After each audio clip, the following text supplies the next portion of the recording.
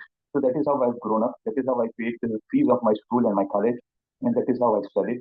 Uh, I became an engineer because I always wanted to be an engineer. So in spite of me being in the field for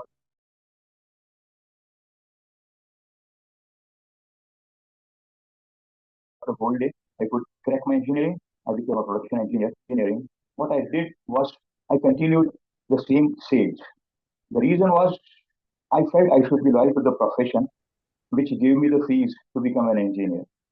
So I chose to be loyal to the field and I chose to be in the field when I was selling. And since I started selling at the age of 15, I mean,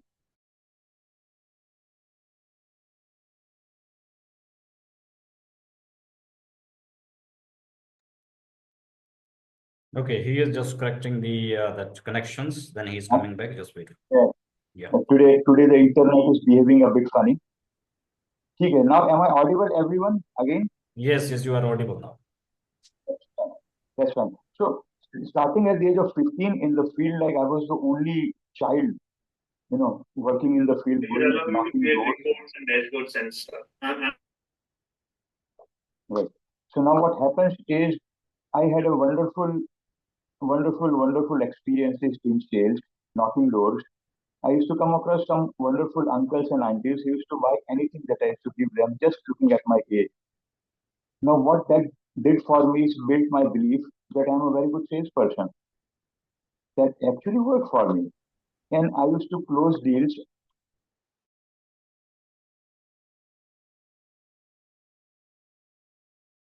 at an amazing speed. On my bad days, I used to closing on my bad days. On my good days, I used to do 7, 8 deals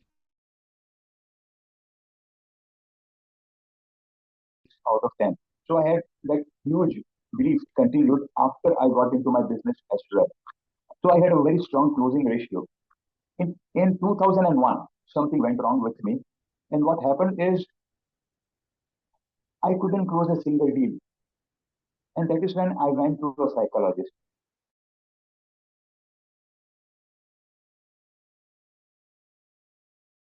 And I told him that this is my problem and how can you help me out? A lot of questions. And then this guy tells me clinically nothing wrong with you. He cannot help you. So what I understood is what psychology wanted was something clinically wrong should happen with me. It is only then they can help me. So I should wait till the issue escalates, till the time it is something clinically wrong with me. I get depressed or there is a lot of anxiety, something like that happens to me, and it is after that psychology can help me. And I found it very funny because as an engineer, I was trained to do something that is called preventive maintenance. And what was at offer when I went to the psychologist was breakdown maintenance. So other than a psychologist, I talked to a lot of guys that my performance has dropped down from 0 to 0. What should I do? And I couldn't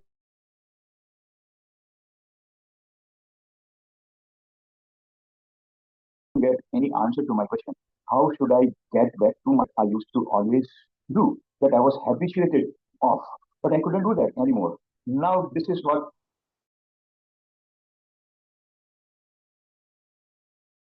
brought me in this field. I got into some very serious, a lot of psychology, study of a lot of brain science, and then eventually I got into organized research.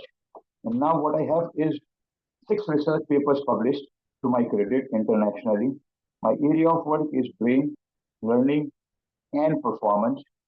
And eventually I decided that I will spend the rest of my life coaching people to improve performance. That is how that is how I got into performance coaching. So I never had a goal. I never had a goal to be a performance coach, but I somehow got into this field. So now my one question to everyone here is I would love you all to go to the chat box and I want you to share that one aspect of your life, you know, one one setback that you got, the way I got this setback, which made me work on my performance, which ensured that I got into performance coaching. So I want you guys to share one setback of your life in the chat box and tell the entire group like what was it? What was the setback? And what was the benefit you got out of it? Hello? Yes, I'm waiting for the chat box. My chat box is open. Yes, everyone, quickly you can write that what was the feedback you saw so far so that you can get the more interactive and interesting learning with Mr. Mithilesh. So I shared this one of my setbacks that I had in my life and how that setback made me the person who I am today. I would love you all guys to share one setback and how that setback changed you. Okay, Your voice issue is is not coming. clear. Yes, it is due to internet. So come closer to the, I think, internet. Or secondly, it may be keep closer your device because it may be the issue of the bandwidth. Yeah, my device is pretty close to me. Now it is a better, a little better. The voice is coming. Right? So I would love you all guys to share something. Share one setback that you have faced in your life because it is in that moment of that setback where we change. We do something out of the world. We do something so amazing. So please, I would love to listen. I would love to read something that you write. Yes, friends, I'm waiting.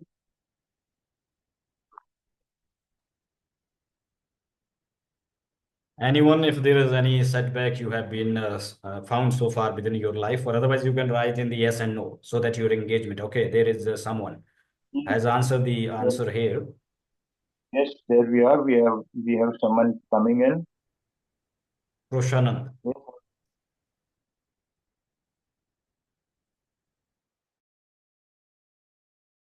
we are training person. How we post my.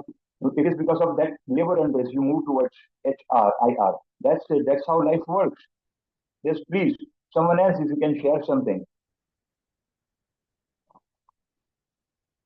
See, these setbacks are actually amazing moments of life which shape our destiny, which shape our lives.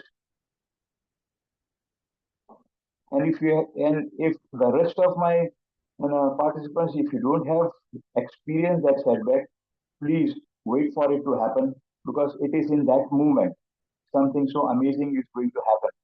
That is where life changes. That is where the thought process changes, and that is where my thought process actually changed. So after that, what I did is I got into performance coaching, and as a performance coach, what I got doing is habit of full potential. So what we live is we live habits. We live a lot of habits. We live habits of fears. We live habits of doubt. We live habits of uncertainty. We live habits of mediocrity. We live, you know, habits of fear. We live so many habits.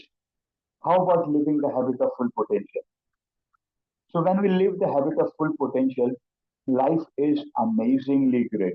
But how to reach that position of full potential? That is a big question.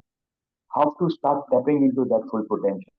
So that is one aspect which I am going to cover when I talk of building high performance teams. So today what we are going to talk of is building high performance teams, and I'm going to ask you a lot of questions, and I would love you guys to participate because if you participate, you will gain more out of the same 2 hours. You are going to invest your 2 hours with me to gain maximum out of these 2 hours.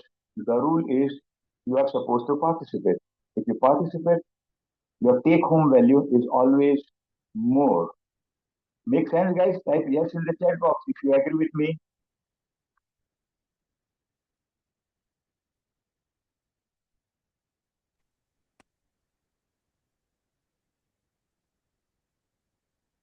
Yes, I'm waiting. I'm waiting. Okay, wonderful. So we have a couple of yeses coming in. So please be with me, guys. Your participation is the only thing.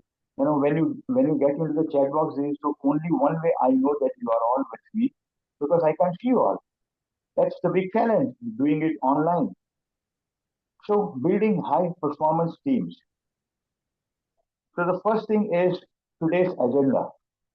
What we will cover. The first thing is culture, building a thriving work environment. environment. And the second is understanding high performance. So what is high performance? What is peak performance? We'll get into some technical details of high performance as well. So these are the two things that we'll be covering. And before we move ahead, I would love you guys to again go to the chat box. And the question is, how would you rate your team's current performance? Struggling, average, good, or high performance? So you can type 1, 2, 3, or 4 in the chat box. 1 is struggling, 2 is average, 3 is good, 4 is high performance. So how would you rate your team's current? Okay, we have 3, and we have good, we have good, we have 3, we have 3, very nice. We have average, okay, that's fine. And we have 4, that's amazing. That's a wonderful place to be in, the place of high performance. So nice of you to participate. So what we are going to do is we will try to identify a lot of reasons for the issues that happen, because we are going to operate on a workshop mode. I'll be asking questions, I'll ask you to rate things, and then I'll ask you to write your action points. Because once you rate things and then when you write your action points, you know what you are supposed to do or what you can actually do to build high performance teams. Does it make sure, are we on one page? Please type yes in the chat box if you are ready to do that.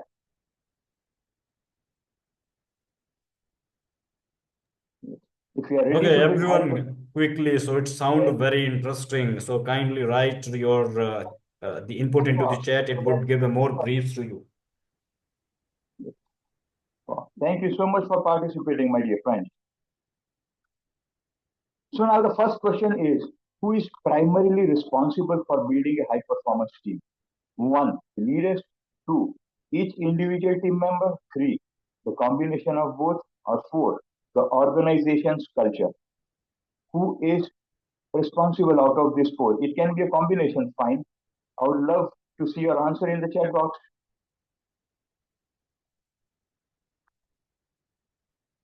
Okay, 4, 3, good. We have 4, 4, again, yes, 3.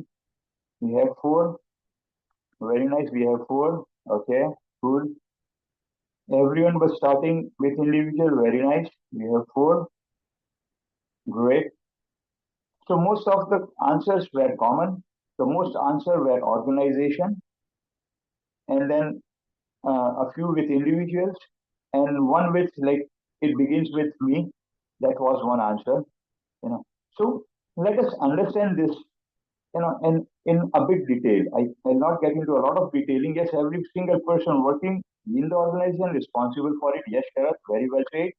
So now what happens here is, if you are in an organization with like 40, 50 people, then I say it is the organization who is responsible. It is organization's culture, but it is the organization who is responsible. But once we have reached an organization which is 200, 300, 500 and more people, then the leader's responsibility is equal to the organization's responsibility, because it is leaders who build the culture. Leaders can change the culture. Leaders have that ability. Leaders have that influence to change that culture. My question is, if you are a leader, do you have that influence to change that culture? And if you don't have that influence, the first task in hand is you should be creating that influence so that you are able to change the culture. Because for me, a culture is something which can be changed any point of time. That is my experience of working with 67 organizations. Now 71 organizations I'm currently working with. So experience of 71 organizations, culture can actually be changed and it can be built. So how can we do that? That's a big question, right? So I'll begin with a case study. Case study. This is a client. It's an HVAC company. We successfully increased their turnover by 240% in 15 months by creating high performance teams. Just by creating high performance teams. 240% of increase in revenue in 15 months. Why do I say 15 months? Because I started working with them in January.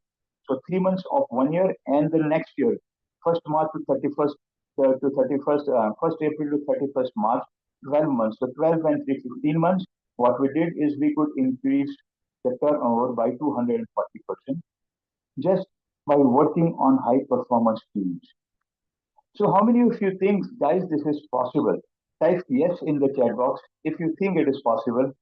Type no in the chat box if you think it is not possible. Let's see. Yes, yes, it is yes. We have two yeses. It is possible. Very nice. Yes, everyone, please carry on. Yeah. So Putting now your answer into chat.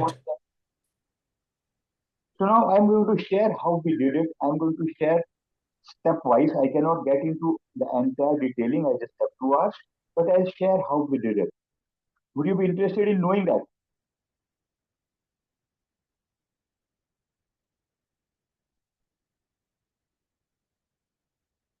So the foundation of high performance teams, three foundations, friends, that we worked on. The first foundation is purpose. The second is values, and the third is oneness. So these are the three foundations. Now I would love you guys to please go to the chat box again and write your understanding of what the purpose is. What do you think is a purpose? Please share your thoughts in the chat box. Yes, let's be fast so that I can move ahead. So what do you think is a purpose?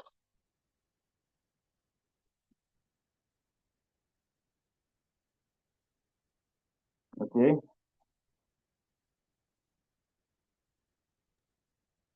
Yes, Your yes, other objective people.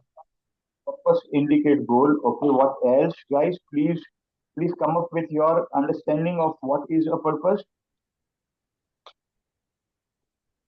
Purpose to achieve common goal with team collaboration. Okay. Common goal to grow. Okay. Vision of the organization. Very nice. Okay. Yes. Would someone else like to share something? What do we understand by the word purpose? Everyone has their own definition, and that's why we are all different. And we can have a different definition of purpose. We all can have. Fine.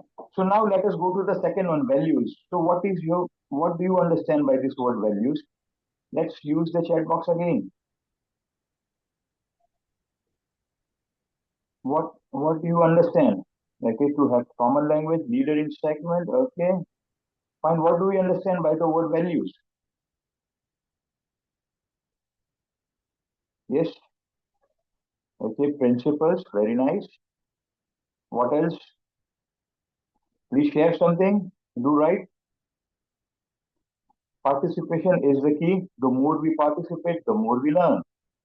Beliefs. Okay. What do we understand by the word values?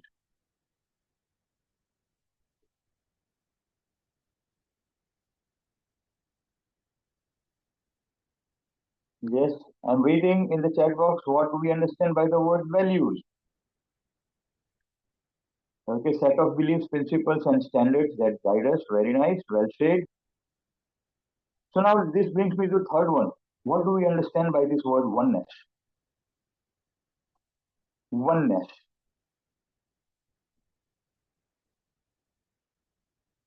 Okay, certain guidelines to achieve the purpose. Okay, that's values. Very nice. Well said. Common objectives. Okay, and oneness is is maybe common objectives. That's what I understand that you say. What do we understand by oneness? Sense of unity. Very nice. Okay, connection and independence. Very interdependence. Very nice. Well said. What do we understand by this word oneness? Okay, collaboration. Very true. Very nice. Anyone else would like to say something? What do we understand by oneness? Yes, connection in every sense of the word. Wow, very well said. Wonderful. So these are three amazing things. The core principles believes the guide over behavior. Okay, very nice. Okay, personal growth, very nice. So we are going to first focus on purpose and values. Then we will go ahead with oneness. Right. So we will go ahead with the same organization, the HVAC company.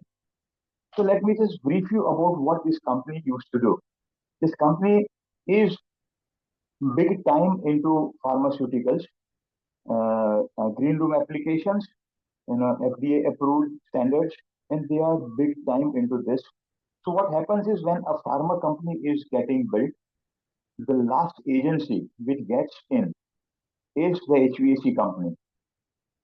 So HVAC company is the last agency which gets into the manufacturing setup, finishes the HVAC, commissions it, and then delivers it. That is, after that, there is no agency which enters. It is only the manufacturing that begins. So HVAC is the last agency that enters in the manufacturing setup, to build that factory, to build that manufacturing setup. So their biggest challenge was the project manager in the pharma company, you know, was always unhappy with the HVAC company because of late delivery. But the fact is, the agencies which worked earlier, they delivered it late, and eventually the HVAC guys completed their time in stipulated time frame, but still the project got delayed. So who is to be blamed? The last person who enters and exits is the person to be blamed. Guys, type rest in the chat box if you understand what I say.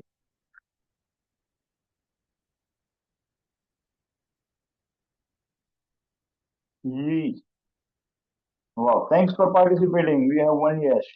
So since these people, they were the last agency entering in and exiting from the setup, it is always they were blamed, and it is always, they had to, they received a lot of fire.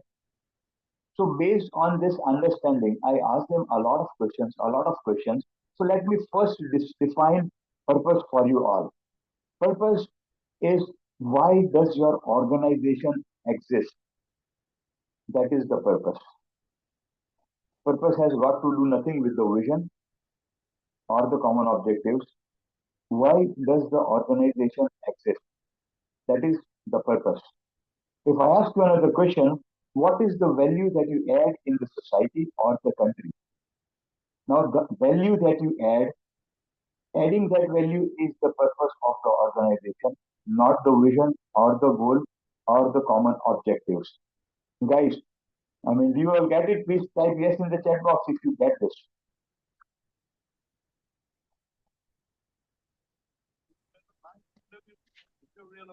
Purpose is bigger than the organization. Purpose is from the definition at that time. In fact, Britain became one of the richest countries in the world. Please mute yourself. There is someone speaking in the background. Okay, then please carry on. Right. So purpose is bigger than me. I will explain it from the Indian ancient wisdom perspective as well. So in what happened was in the war of Kurukshetra. Everyone knows Mahabharata. Please type yes in the chat box if you know it. Everyone knows Bhagavad Gita. Please type yes in the chat box if you have know it. Very nice. Wonderful. So now what happens in the war of Mahabharata when Arjun says that I will not perform? So for me, my entire performance coaching comes from the Bhagavad Gita. My understanding of Bhagavad Gita is very different than the entire world. I'll just share it with you since we have come to this topic. See, Bhagavad Gita. Now, my question to all of you is, what is the context in which Bhagavad Gita was delivered? If you know Bhagavad Gita, and if you can probably share, what was the context in which Bhagavad Gita was delivered? This is all about performance and building high performance teams. Guys, let me see the answers in the chat box. What was the context in which Bhagavad Gita was delivered?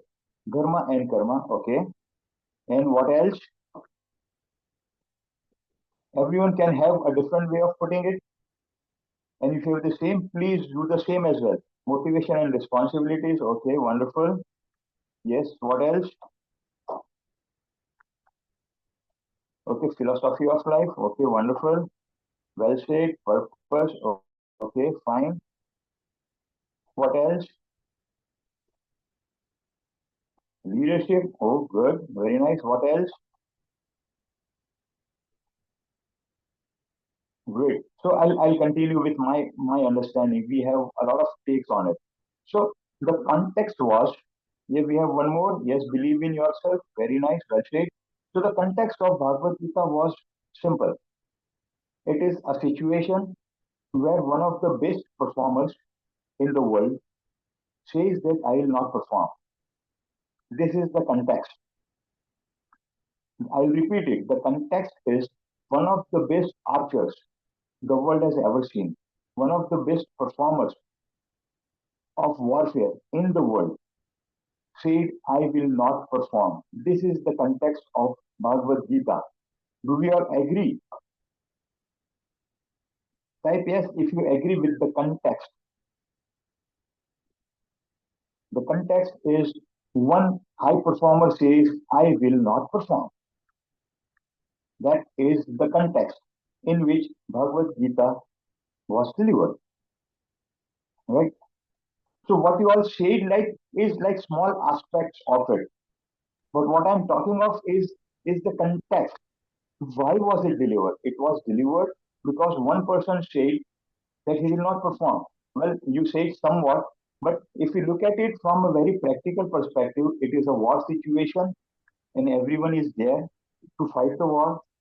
And one best warrior says, I will not perform.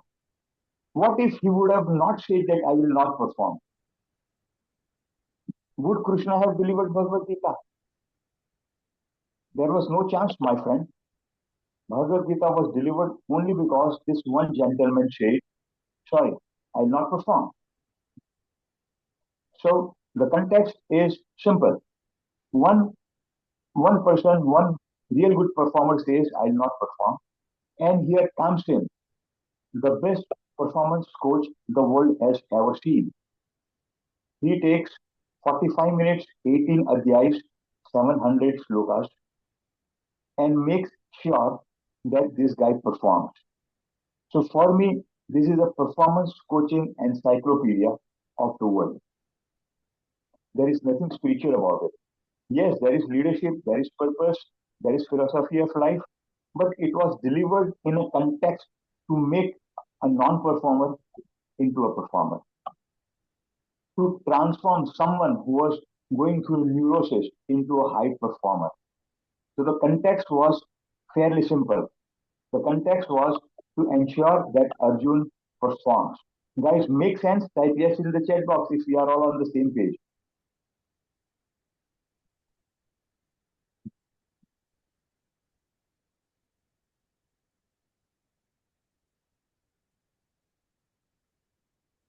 Thank you. So we have a few yeses coming in. Nice. So allow me to move ahead from here. So one, so when Arjun says that he will not be performing, so Krishna gives many reasons to perform. And then in the third chapter, what he says is you perform for the good of the people. That is what he says. He gives a purpose, the purpose which is bigger than the revenge, which is bigger than their property. The purpose is good for people. So when we talk of the organization from the same perspective, the purpose is not money, the purpose is not goal, the purpose is not theme, the purpose is not vision, the purpose is good for the society.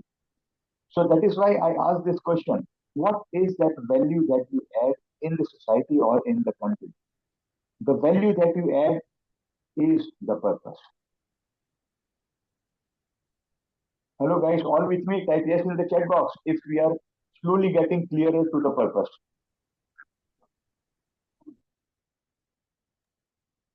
Yes, yes, very good, everyone. Please write in the chat box. I'm back. Yes, I'm back. Am I audible, everyone? You are audible. Yes, friends, am I audible? Yes, yes, audible, audible. So now let us go back to the same thing. Yes, Is please. everyone now a bit, is everyone, is everyone now more clearer about the Yes, right in the chat box. The question is everyone clear about the purpose is what?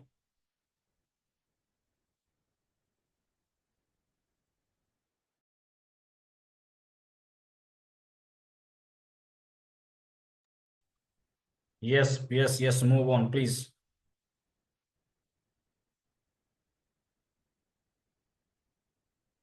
Question we would pick up at the end only.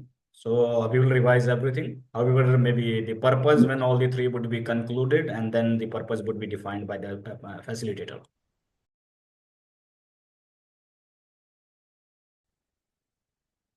right? So now are we are on the same page when it comes to the purpose, my friends? Please type yes in the chat box. Purpose is bigger. Purpose is bigger than the organization. Purpose is bigger than the money. Purpose is bigger than the vision. Purpose is bigger than the team. I'll share one more thing here. So there is this amazing study which McKinsey did.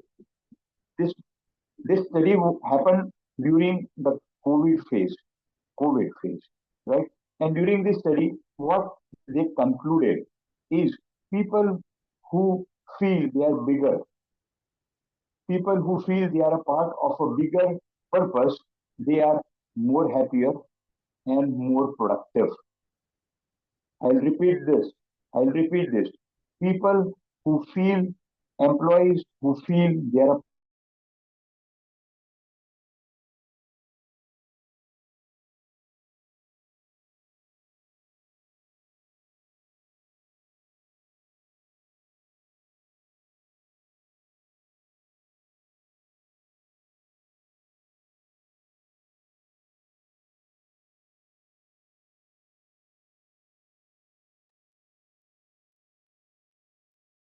Your voice is not coming.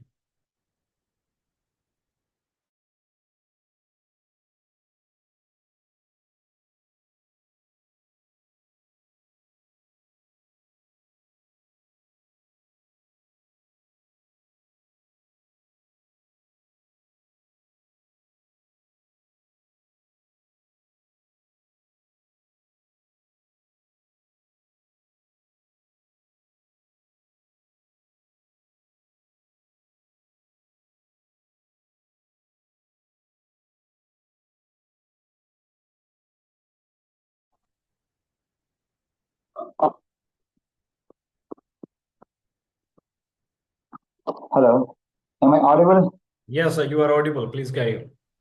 Fine. There, there is some serious, yes, there is some serious issue with the internet today. Yes, Yes, now it's you fine. are a little bit So let's okay. continue, Yes, friends. please. Yes. So now that we know what we understand by the word purpose, we will go to values. And values is something amazing. You all shared something about values. Now let me give you what I understand by this word values. So now let us see. So the purpose statement is this HVAC company defined was to give peace of mind to all.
Hello.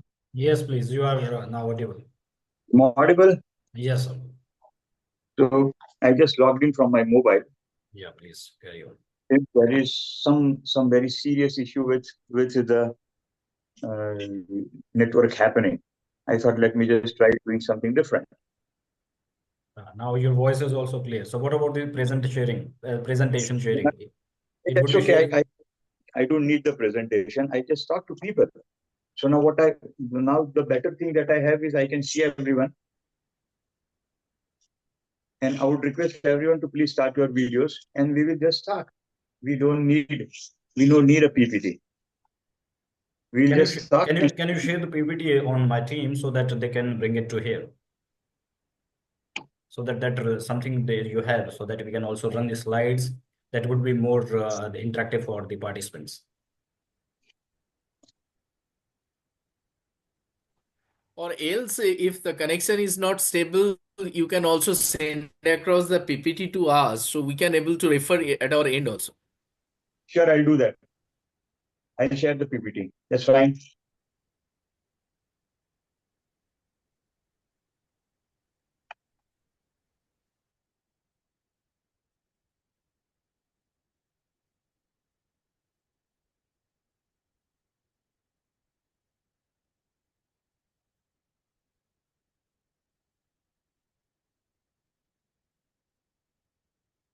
For their organization is to give peace of mind to all stakeholders. Now, this has got nothing to do with their money, with their vision, with their collaboration, with their team. The purpose is bigger than them. Right? Now, I'm going to share you a study which was done by McKinsey during the COVID time. What they concluded was something very simple.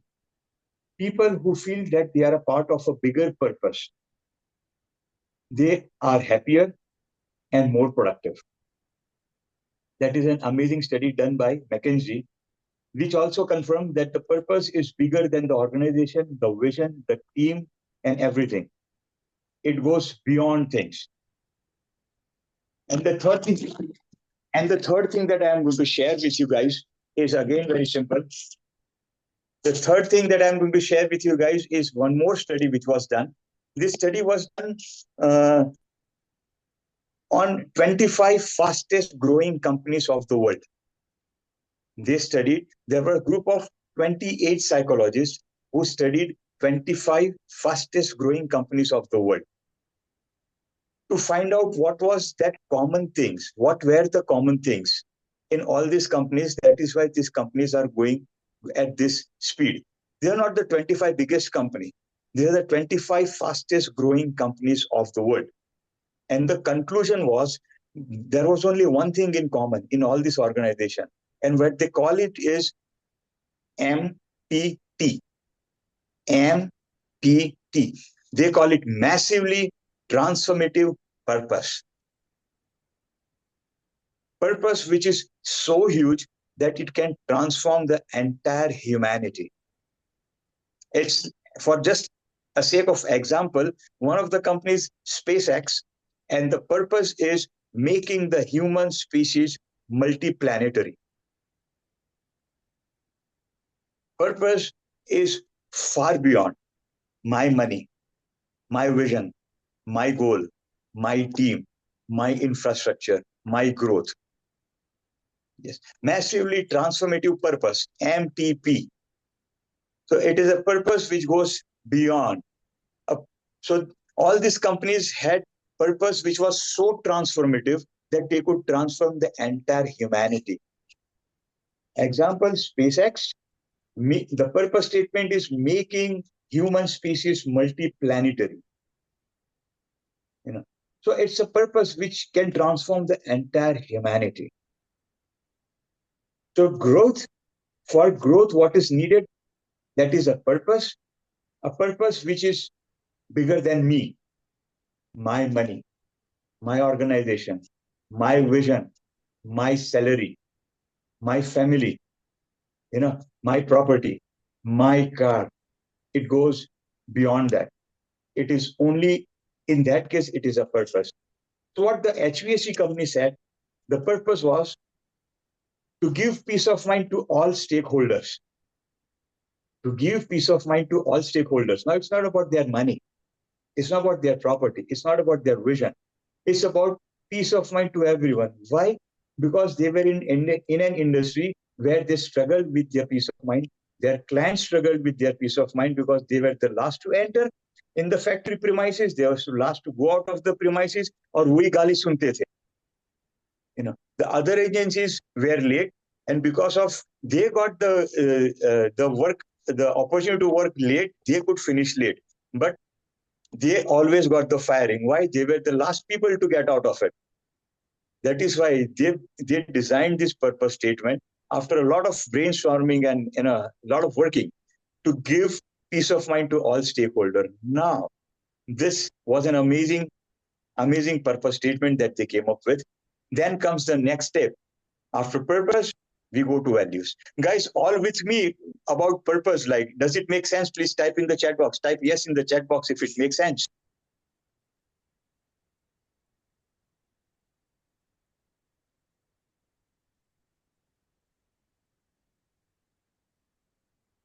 Thank you so much. We have so many lashes. Wow. Let's move ahead. So that's one thing. The second part we go to, that's values. So what are values? Values, like you all said some different things. We talked of collaboration, we talked of common goal, common language. That were all the different things we got in the chat box. But understand, value from the perspective of organization values. Value is a behavior, period. Value is a behavior. So when I started my career, building teams, building organizations, building cultures. So the first thing that I used to do in 2010, I used to visit websites. I used to see the values, go through the values and their vision, mission statement, and I used to mail the HR. There is a mismatch in your mission and values. And if you want to know what mismatch you have, and if you want to grow faster, let's meet. That is how I started getting clients. Because people don't understand what is a purpose, people don't understand what are values. Sab copy paste hota hai. Okay. So value is a behavior. So now what is to be done is behaviors to be identified, which will make sure that we can start living our purpose.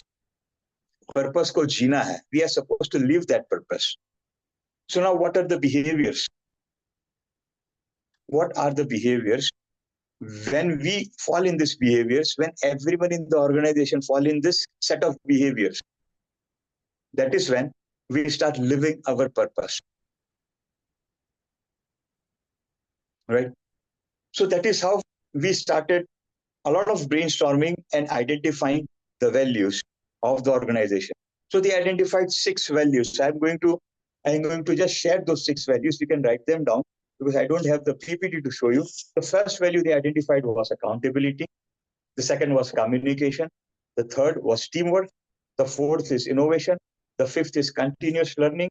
And the sixth is, it was client-centric approach.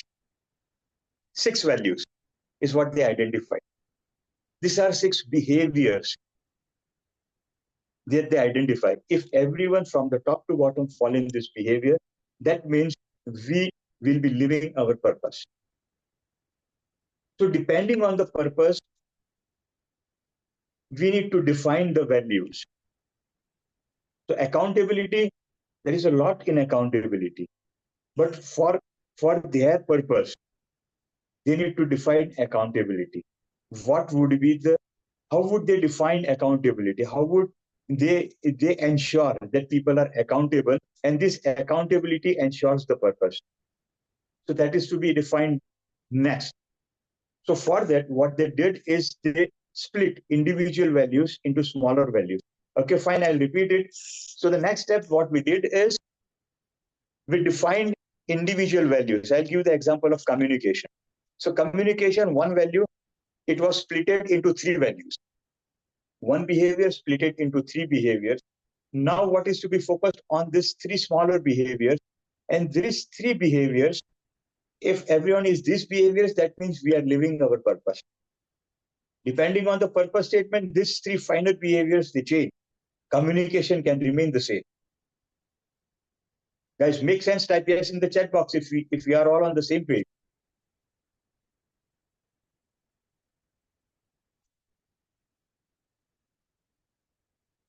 No.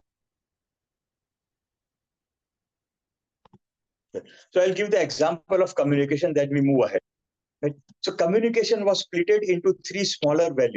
The first value that they chose, first behavior they chose was bad news first. That was the first behavior in communication. Bad news first. So it's human tendency. We don't tend to give the bad news first. We just talk of good things, and we try to hide, what has gone wrong. Eventually, organization knows what has gone wrong, but now they want to set a culture of bad news first, because they want to ensure peace of mind for everyone. That is why the first split in communication was bad news first. The second split in communication was clarity. And the third split in communication was respect. So communication was divided into 3 smaller behaviors: bad news first, clarity, and respect. So everyone in the organization is supposed to follow these small 3 behaviors. Similarly, all the 6 behaviors were split into 3 parts. So now what we have is 18 behaviors. Right? So one big aspect to values is, now if you want to write this down, it was there in the PPT, but I'm sorry, we are facing this technical hitch. One big aspect of values is values have to be observable. These are traits of values. If the value is not observable, it cannot be a part of organizational value. So honesty cannot be a part of organization value. It cannot be observed. There are many such values which we see in so many companies, in their list of values, which cannot be observed. They are wrong. They cannot be there. Because what cannot be absorbed cannot be practiced. So one trait is it has to be observable. The second trait is it has to be teachable. So can you teach honesty? Sorry, it cannot be a part of values. The third thing is it has to be learnable. The fourth trait is it has to be measurable. The value has to be observable, teachable, learnable, and measurable. If the defined value has these 4 qualities, it can be part of values or it has to be removed from the values. Because only if you can see, teach, learn, practice, that is when you can measure. You can measure people on values. What are the values they are following? How much values they are following? You can rate them on a scale of 1 to 10. You can give ratings. So values are the integral part of high performance. Because when everyone now understand, if you understand this concept, life is going to change from today itself. There is something called as SOP, Standard Operating Procedures, which everyone has, almost everyone has SOPs. When I talk of value, these are called SOBs, Standard Operating Behaviors. When an organization has standard operating behaviors, they go far beyond SOPs. They reach greater heights than SOPs. They do far bigger business than what SOPs can do. So these are SOBs, Standard Operating Behaviors. Yes, it's a task. It takes time. It takes me 3 to 5 years working with one organization to have SOBs in place and having everyone follow the SOBs. It takes at least 3 to 5 years for me working with one organization. It takes that much of time because that's a lot of change intervention, that lot of change work to be done. When we have those SOBs in place from top to bottom, right? So these are SOBs. So once we are done with the values, what happens is everyone follows the. So there have been organizations where I work, like there are 2,000, 3,000, 5,000 people working in. So it is not possible to design those SOBs because they have crossed that stage where this could be done. They are in a stage where this is actually not doable, not possible, because the number of people is humongous. They are like 2,000, 4,000, 5,000 people, right? So when I work with such organizations, what we do is we do something very unique. Every senior leader has his own department. So what we do is we have a purpose statement for the department and values for the department. And we align the values of all the departments. So that is why we have a different set of SOBs for different departments. And then it becomes doable because the change work to be done is not on that huge scale. It is on a much smaller scale. And then it can be easily carried forward. So this is another way it can be done. When the number of people are really high, when we have 2, 3, 4, 5,000 people in an organization, we can have purpose and values defined for departments. The senior leader, along with his team of managers, they do this. And that is how every department has standard operating behaviors, and they can be put in place. So now, when the department is working for a purpose, not for the vision, not for the growth, they're working for a purpose. According to McKinsey, every people working there is happier, more productive. Because these are some amazing researches which have happened, right? So this is one way of building high-performing teams. For me, this is the only way to build high-performing teams. So what happens is something very simple. So when I get into organization, there are KPIs in place. Hello, and we all have KPIs in place. Type yes in the chat box if we have KPIs in place. Please, let's start interacting. KPIs in place. Yes, KPIs in place. KPIs in place. Right. So KPIs in place, that is something amazing to do. Right. Now what happens? There is one super study. I read a lot of researches. So this is an amazing study. What they say is almost 70% of the leaders all across the world, these are toxic leaders. And I'm going to repeat this. Almost 70% of the leaders in the entire world, all the organizations, these are toxic leaders. They add toxicity to the culture. Yes, very true. Depending on the purpose, we need to define values. Yes. So they add toxicity. Now, why does this happen? Big question. The answer to this is the organization is going to measure them on numbers. On numbers, that is KPIs. The numbers is nothing else but KPIs. My dear participants, please start your videos. If I can see you, it excites me to talk. Please. Yeah, thank you so much. Thank you. Everyone, please open your video so it would be more interactive. That's fine. Okay, thank you so much. So what happens here is organization is going to measure them on numbers. And the leaders knows that the numbers is the only one thing that matters. Behavior does not matter. My way of getting the numbers, it does not matter. What matters is only numbers. So the only thing the leaders are going to do is pressurize. They will make sure that the team is irritated, but deliver.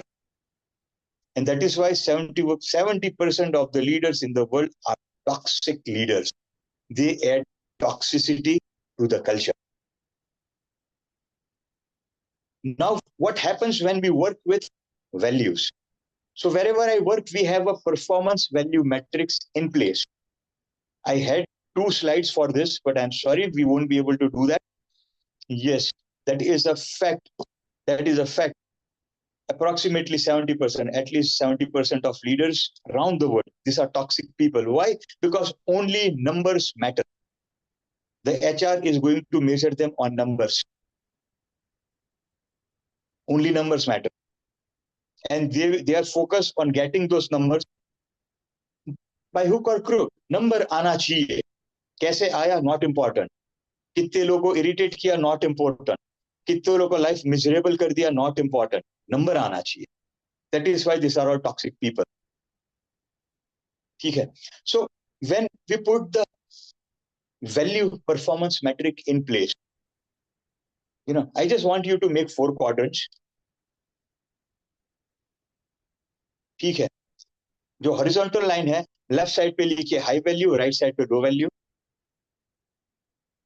Vertical line है, ऊपर लिखिए high performance, नीचे लिखिए लो performance. So now what we have is 4 quadrants.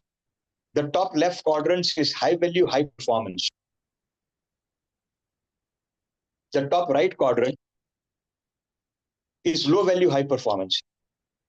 The second quadrant, the third quadrant on the right corner is low value, low performance.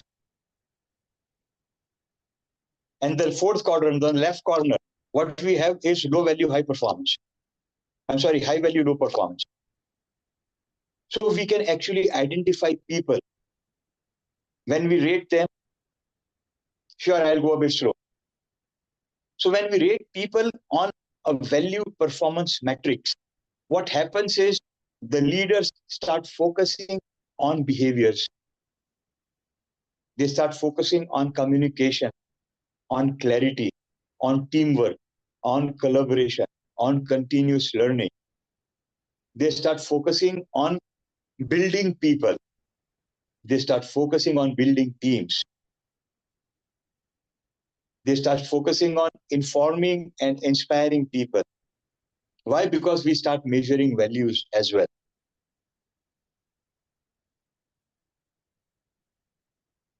Okay. So again, when we talk of the high value, any one quadrant, that can be split into 4 or 9 quadrants. And we can pinpoint where every individual in the organization is in terms of value performance matrix. How much values they are following, what is the level of performance. So this is where the toxicity starts disappearing. And this is where the real culture starts building. That is where we can think of high performance teams, absolute high performing teams, because we are talking of building a culture where there is no room for toxicity. Because toxicity is also measured, that falls in low value metrics, on that side of low value. So now what happens is there are people in high value, high performance zone. They are amazing, good for the organization. And then there are people who fall in the high value, low performance zone. They get all the training and coaching and mentoring and skill building to improve their performance. And then we have people who fall in high performance, low value, right? They also get coaching, mentoring and stuff, but they don't get a lot of time because they are adding toxicity to the culture. Teaching performance is easy, teaching values is tough.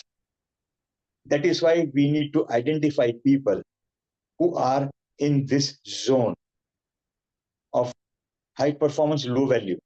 Low value hai, you invest some time and then part away, because these are the people who will add toxicity to the organization. And people with low performance, high values, they are assets to the organization. Because they are high values, they are maintaining the culture even if the performance is low. They are ensuring that the rest perform. If you look at the global study of this value performance metrics, what they say is if we can have 20, 22, 23% people in the organization in high value, high performance zone quadrant, we are through for the rest of the life. This is the global study. These are the only number of people needed in high value, high performance quadrant, anywhere ranging from 20 to 23%. And the rest, what do? They give an environment for this performer, for these people to perform and take the organization to the next level. Because everyone is ensuring the culture. And that is where we build high performing teams. And that is where there is no room for toxicity. That is where that research of McKinsey comes in. People who believe they are a part of the bigger purpose, they are happier, they are more productive. Guys, make sense? Type yes in the chat box if you are on the same page.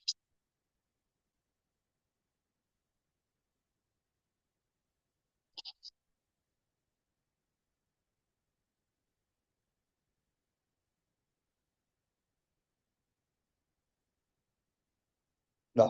Thank you so much for participating. Yes, and one more thing, like if you have any questions, please feel free to interrupt me. Feel free to interrupt me and don't put the question in the chat box, because I check the chat box only when I ask you to put something in the chat box. That is when my chat box is open always.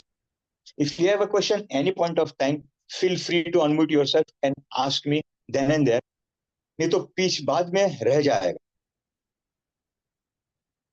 ठीक है, that is what always it happens. Like, okay, I have a question I keep it in my mind till the session ends, and then either there is time limitation or maybe I forget. So if you have a question in your mind, ask me then and there. Tavi, stop me, interrupt me, and ask me. Unmute yourself, feel free to ask. Like, do that always. So these are the two areas, amazing things. Now, what we are going to ask you, I'm going to ask you a few questions, right? I'm going to ask you to rate your teams on the 6 values that we talked of. You have written it, right? The 6 values that I said to you to write: accountability, communication, teamwork. That's the same 6 for the HVAC company that they define. Teamwork, innovation. Sir, can you repeat these 6 values? Because earlier, yeah. The first is accountability. I'm going to ask you questions on all these 6. I would love you to rate yourself, your teams. And then we will write some action points, how to improve. Accountability, the second is communication.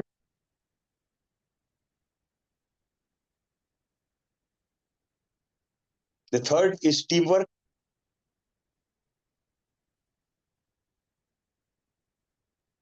The fourth is innovation.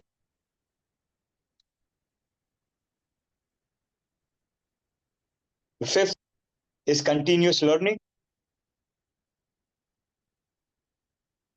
And the sixth is client-centric.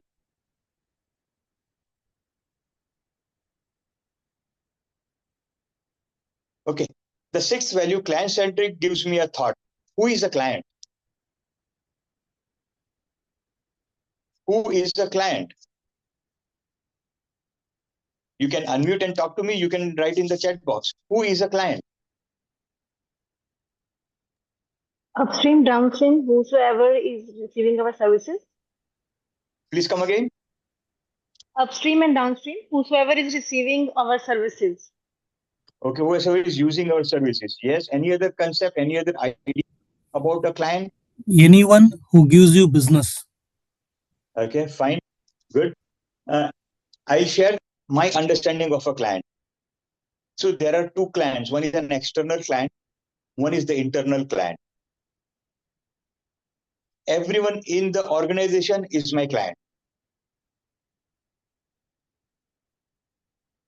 Right? I am in accounts. The client who uses my service, I have got nothing to do with that client, only other than the payment follow. Right? But everyone working in the organization, whatever department, is my client. So client-centric actually becomes huge. You mean to say, sir, internal as well as the external stakeholder who are connected with us? Please come again. थोड़ा जोर से. You mean to say internal as well as external stakeholders? Yes. Sharad, See, I think you are using the two systems, so that's why the echo is coming. no, the other one is, let me just check it out. Let me check my laptop. I'm not sure whether it is. No, my laptop Zoom is not on. It is off. I'm out of that meeting. No, I'm talking about Mr. Sharad. I think he has the two screens. That's So not an issue. So I think the question is okay. Okay, using two devices. One time when you are asking the question, another device you can mute. So that's why the right. echo cannot come to us. Right. See, the client is, everyone is a client. So now when we talk of the salesperson, we have some definite behavior this guy is supposed to have with the client. Yes or no? Yes or no? Yes, isn't it? We want the salesperson to behave in a very specific way with the client, right? If everyone is the client, we expect every single person to behave in the same way as we want the same person talking to the client, because everyone is a client. Does this make sense, guys? Type yes in the chat box.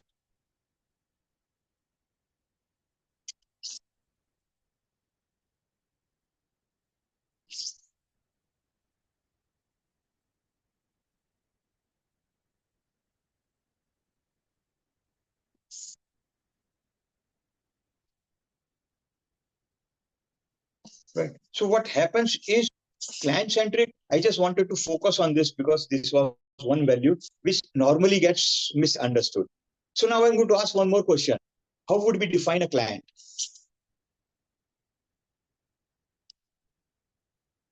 Who is a client? What is the definition of a client? क्या हो सकता है?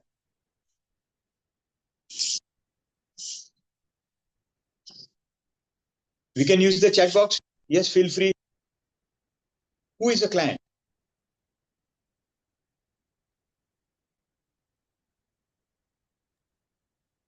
So by upstream and downstream, what I wanted to connect here is that whomsoever, Okay. being a professional, I am interacting and providing some assistance is my client. Okay. Means, suppose a production body person is giving an end product to vehicle quality, then vehicle quality is a product to production body. That's it. Similarly, powertrain is handling a engine to production body team, then production body team is the customer to powertrain team. So this way, one person who is interacting with the other person is the customer Your or client. audio is not clear, ma'am. I'm not able to get the question. No, If I'm Yeah, somebody may I? answering, not asking question, I'm answering what you have asked. Who is the client? Okay, that's client. See, Yeah. very nice. Now, see, client, if I go by a Google definition, and it's not just Google definition, it's an age-old definition.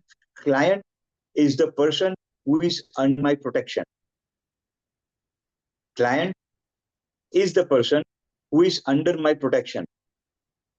And if you look at professionals like doctors, advocates, they use the term client. They always use this term client, but now client is a term which is being used by many businesses. And the thought process coming in those businesses is simple. Client is a person who is under my protection. Now, how would I deal with someone who is under my protection? How will I treat someone who is under my protection? How would I present things with someone who is under my protection? How would I communicate with the person who is under my protection? So the thought process is changing here. In the last 5-6 years, there is this shift which has happened, and there are a lot of companies who have started using this word client from the customer. Customer is someone with whom we deal. We give some service or product and we take money. But the client is someone who is under my protection. So now my way of being, my way of dealing, everything changes.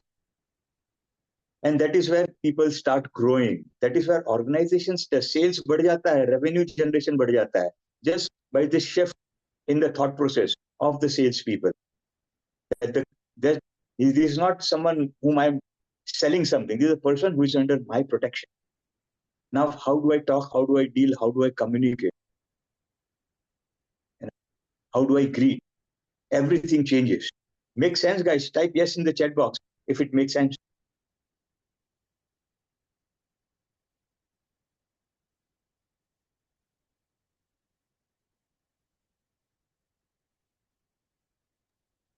Everyone, please quickly respond so that it could be more interactive and you can get to more values from this session.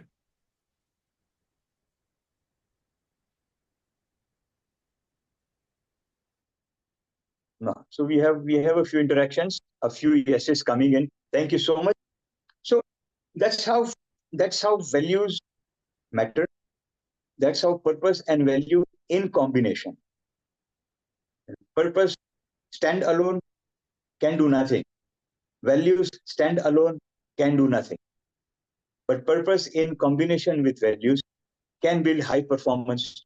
But yes, HR has a big role to play when it comes to measuring people on value performance metrics.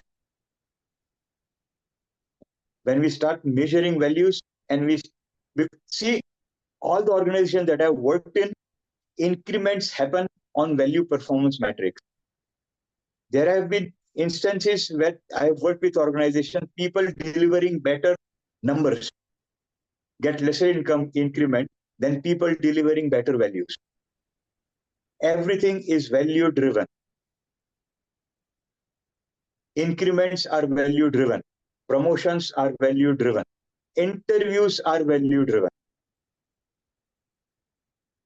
In all these organizations, in the interviews, we find out whether the candidate is a fit for the values. Skill कम है चलेगा सिखा सकते हैं values कम है बहुत difficult है so interviews are value driven everything centers around values that is when we build standard operating behaviors throughout the organization because everything happens just based on values interviews se leke increment tak and if the organization tells someone to leave there are cases where some things like this happens isn't it so people who live are the ones who are not following values everything is value based that is where we build that culture that is where we build high performing teams because we have standard operating behaviors in place guys make sense type yes in the chat box if we are all on the same page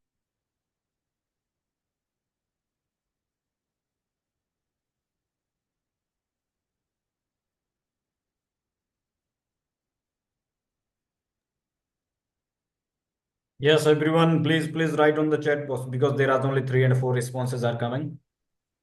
So at least thank you so much 50% should be there. So it look like the so better to interacting. Yes, please.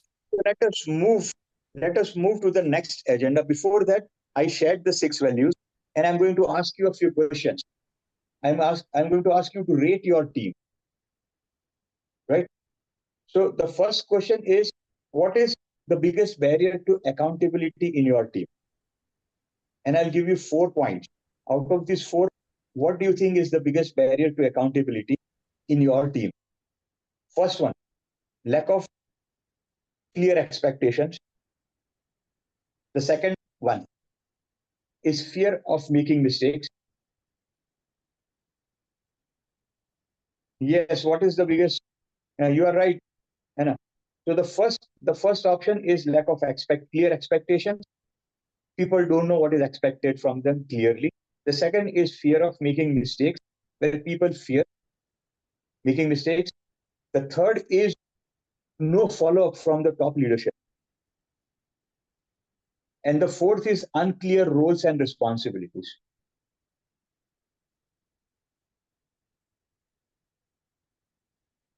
so I want you to identify like what is missing in your teams out of this 4 there can be 2 things missing there can be all the 4 missing right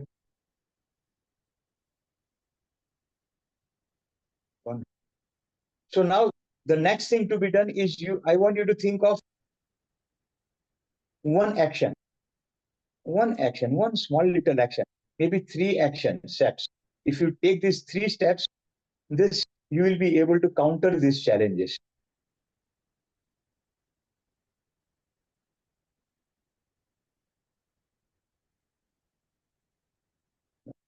So these are the barriers. To counter these barriers, we need to take some action. So now I want you to think of like, what is that action? Maybe one action, maybe 3 small, simple action steps. These are the 3 actions I can take to overcome this barrier so that people start taking accountability in the organization. In my team, at least,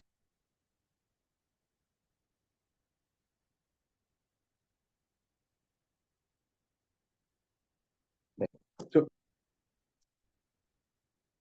could we all identify the action steps? Please type yes in the chat box. Because having that action step is the most important thing that we can get out of this 2 hours.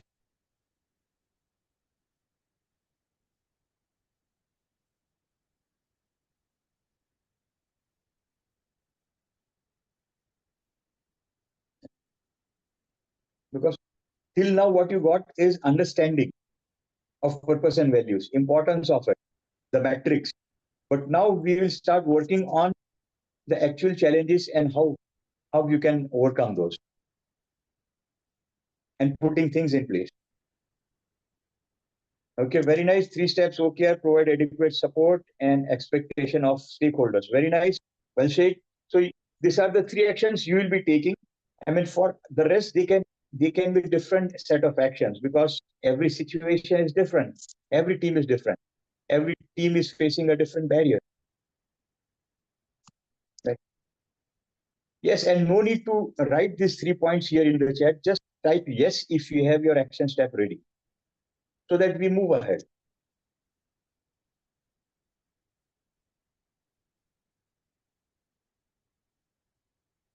Yes, we have at least 2 people participating. So nice.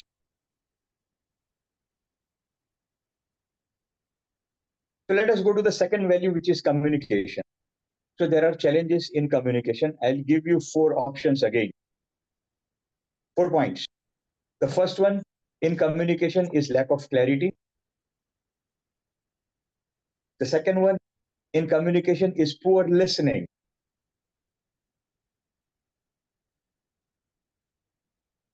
The third one is lack of open feedback. The third one is lack of open feedback. And the fourth one is people avoiding difficult conversations. The fourth one is people avoiding difficult conversations.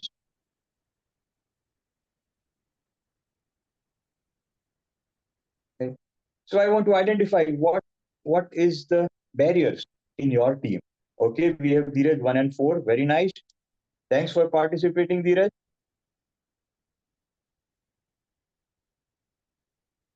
Okay, we have 3 and 4 from Parth. Wonderful. We have 3 from Ruben. So nice. Okay. Second one is poor listening. It is about listening skill. Poor listening.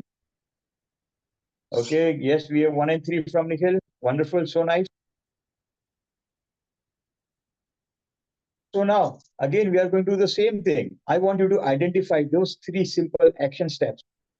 These are the 3 actions that you can take to overcome these barriers.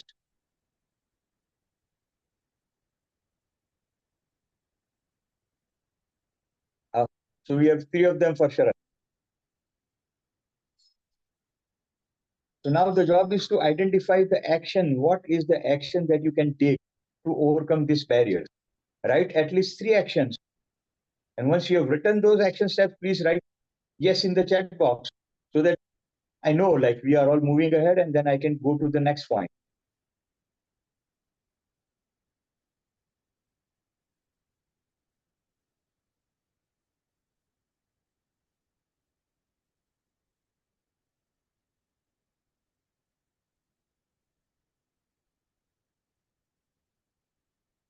So this is the workshop part of today's session, where we'll be talking of 6 definite values and what is missing and how we can put things in place.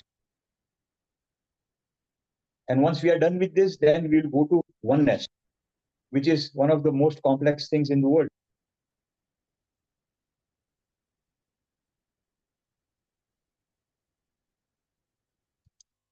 Yes. So the next one is teamwork.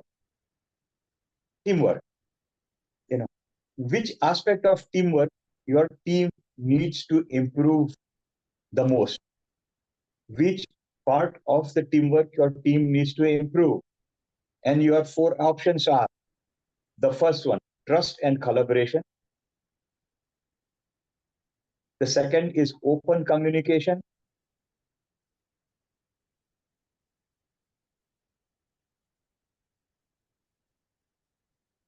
The third one is conflict resolution.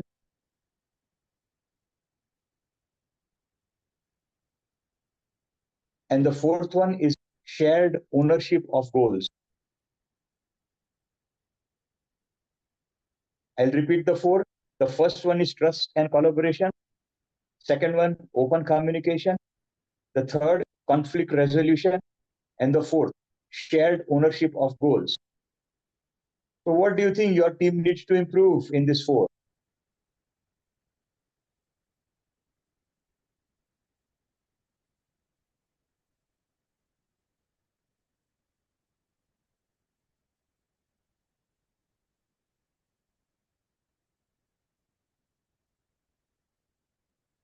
Okay.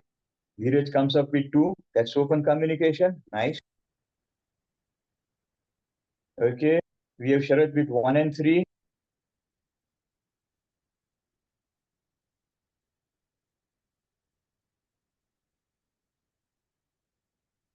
We have Ruben with 2 and 3. Very good.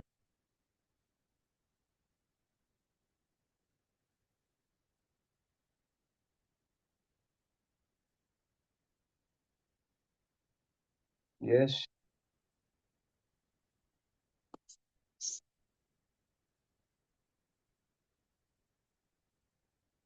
Cool. So now we do the same thing, right? Your action steps. आप क्या action लोगे? 3 steps that you will be taking, 3 actions you will be taking to make sure that you can overcome these barriers.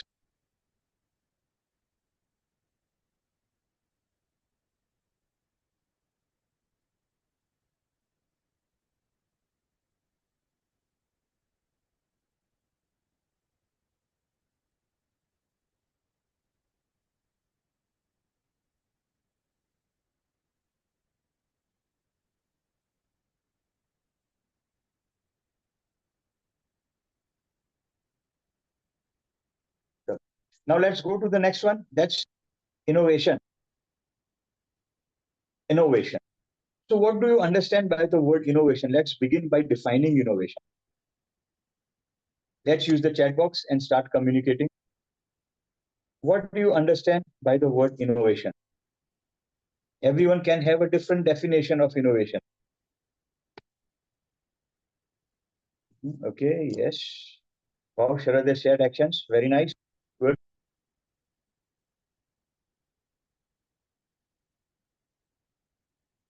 So what do you understand? How would you define the word innovation? And then we go to this value, identifying the challenges, the barriers.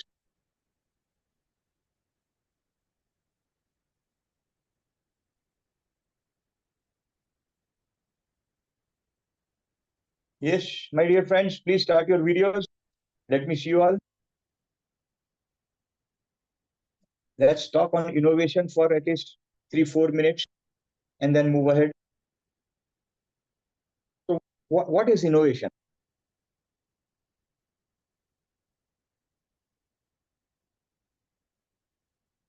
How would you define innovation?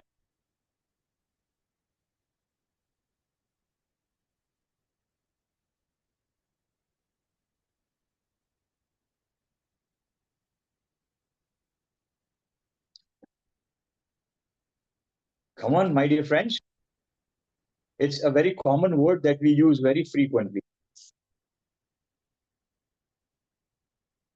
Improving the things or process of creating.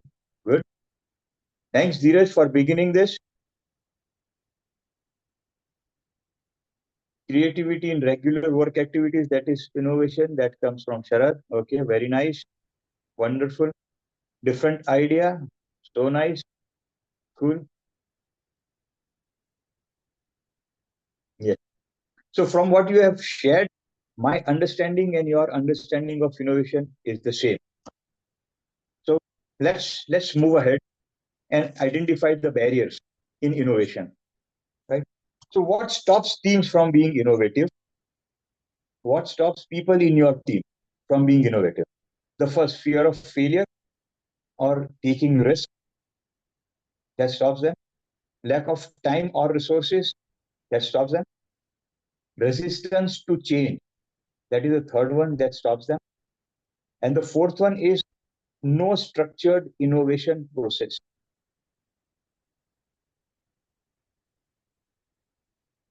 I'll repeat the four.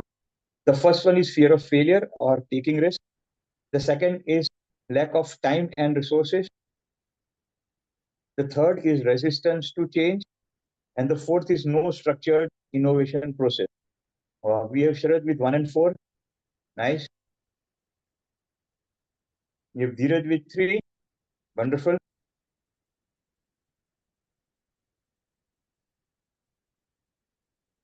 Now we have Kandarp with 2. Thank you for participating.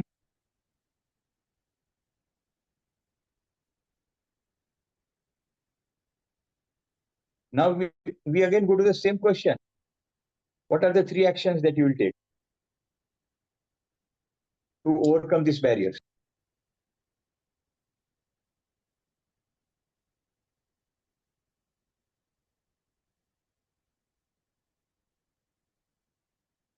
When you write this and then when you do this, that is where your team goes to the next level, because they'll be more innovative, because they'll be communicating better, because they'll be taking more accountability, isn't it?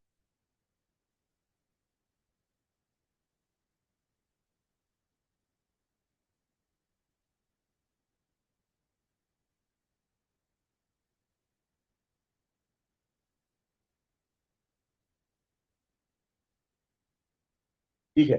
So did you write your action steps? Please type yes in the chat box so that I can move ahead.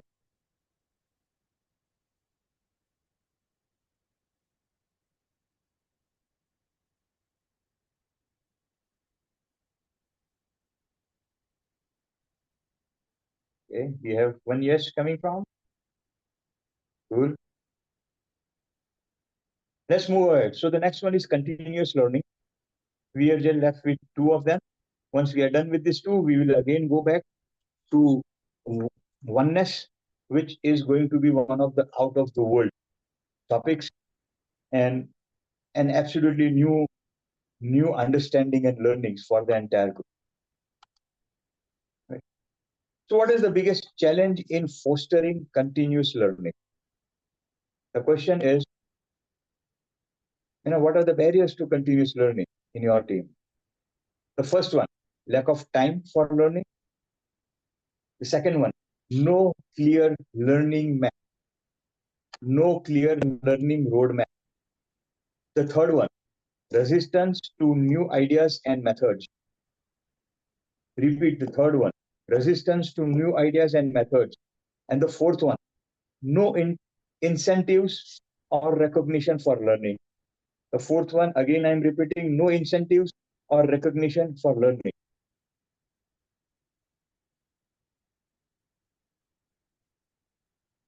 So what are the barriers to continuous learning in your team out of this 4? Okay, 1 and 4 for Nikhil. Yes. 4 for Dheeraj. Okay.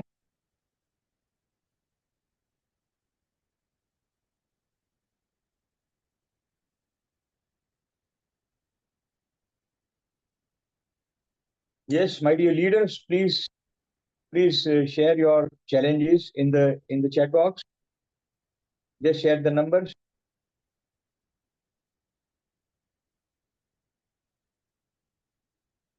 So we have two fours here, one from Nikhil, one from Dheeraj. That is no incentives or recognition for learning. Right? Okay, we have again 1 and 3 from Sharad. So nice. So when we say no incentives or recognition for learning, so this comes from HR. This is something that HR has to design for the entire organization. If there are no incentives, that's fine. But one letter of appreciation from HR,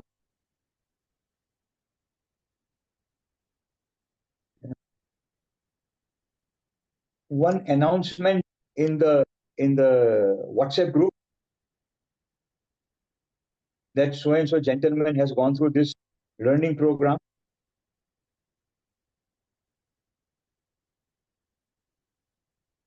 If in during the lunch hour, if people sit together and they are having lunch, one personal announcement, this is enough. This is enough to motivate people to learn. Guys, make sense? Type yes in the chat box if it makes sense. Everyone, please write in the chat box. Only the 4 and 5 member who are actively participating, so it is good for them to learn. So that please active into the learning activity and practice these activities so that you can really create a vibrant and the high performing workplace for your organization. This is the opportunity for you to learn. So recognizing people is the easiest thing to do in the world. Just announcing, putting in the WhatsApp group, now everyone knows that so-and-so gentleman has gone through this learning program. One letter of appreciation going from the HR, more than enough, just 3 things to do. And recognition is one thing which is the biggest motivator. So now I want you to write, you wrote one action step of recognizing, that's fine. Now I want you to write your 3 action steps. आप क्या करोगे? 3 action steps so that you can help people learn better. Make sure continuous learning is happening in the organization, in your team at least. What are the 3 actions that you will take to overcome the barriers for continuous learning? Sochi, think about it and write those points.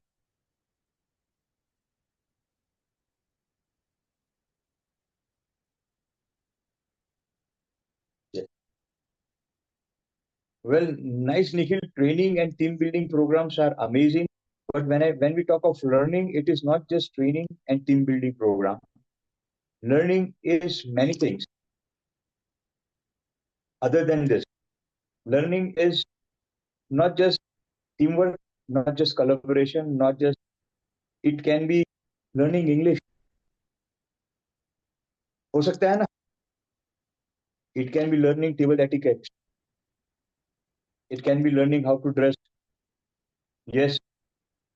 It can be learning some advanced version of Tally. It can be learning an HR software. Learning can be so many different things. Sir इसीलिए मैंने वो सारी चीजों को training में include किया है. Yeah, that's fine. Wonderful. ठीक है. So that concludes us from this aspect of continuous improvement and learning. Now we go to the next and the last aspect of from the 6 values we talked of. That is, क्या कहते हैं उसको? What is the one thing that is left out of the Client 6? centric. Client centric. Client centric. Yes, client centric. Okay. Now the question is, what are the things which are barrier to client centric, to having a client centric approach? And the options are: 1, resistance to change. Because to have a client-centric approach, the person has to change, has to think, has to change his way of thinking. कि अगला बंदा मेरा client है. I am in the accounts department, the guy is in the quality control. और वो quality control वाला बंदा मेरा client है. And I am the client of that quality control guy.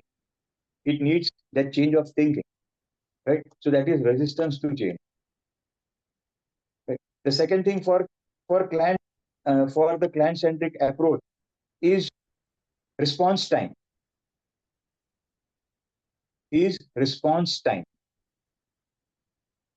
कितना कम टाइम में रिस्पॉन्ड किया.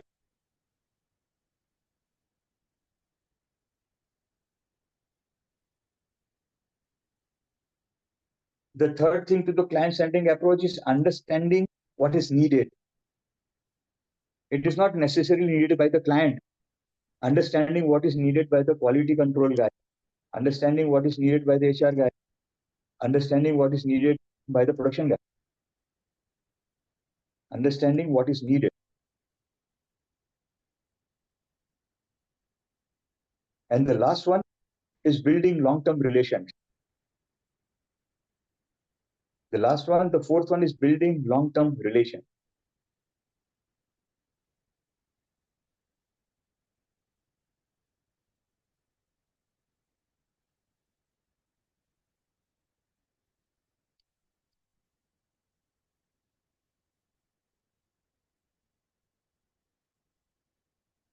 So out of these four, like, what are the barriers for your team to be client-centric?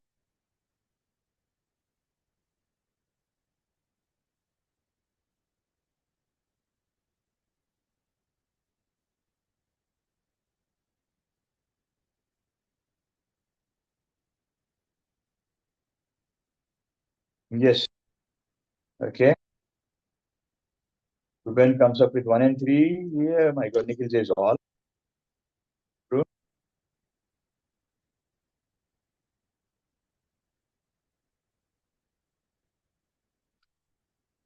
Yeah, okay. Dheeraj comes with 1. So nice. So now the next one is the same question. What are the 3 action steps? 3 action steps क्या लोगे to overcome these barriers?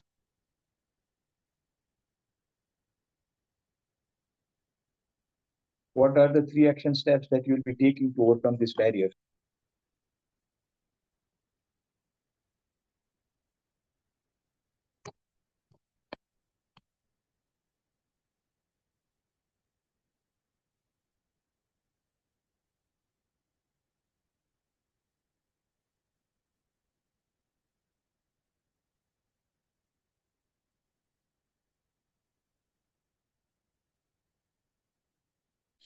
Yes. Okay, very good, Nikhil. Thank you for sharing. So now this brings me to the most interesting part of this session. And I would love you all to please have your videos on so that I can see you all and we can have some amazing conversation happening. So the most interesting part of this session is oneness. तो ये oneness होता क्या है? What is oneness? Like, I had asked this question, so we had a lot of things coming, like something common goal, common agenda, unity. These were all the different things which came in the chat box when I asked this question earlier, isn't it? So abhi jo hai, I'll share my understanding. Let us begin with the understanding of yoga. Because to understand oneness, the first thing we need to understand is the philosophy of yoga. Without understanding that thought process, reaching oneness is tough. So, according to the philosophy of yoga, there are 3 levels of leadership. 3 levels of leadership. The first level of leadership is called Karma Yoga. The second level of leadership is called Bhakti Yoga. And the third, the ultimate level of leadership is called Jnana Yoga. So allows me to elaborate. So what is Karma Yoga or Bhakti Yoga or Jnana Yoga?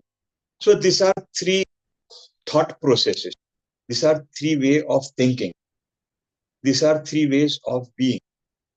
Please, if we can have more people start their videos, I would really love that to happen.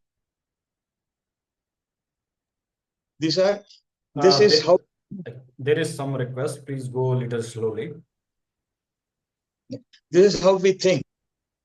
So the thought process of Karma Yoga is fairly simple. That's at the base, the first level of leadership.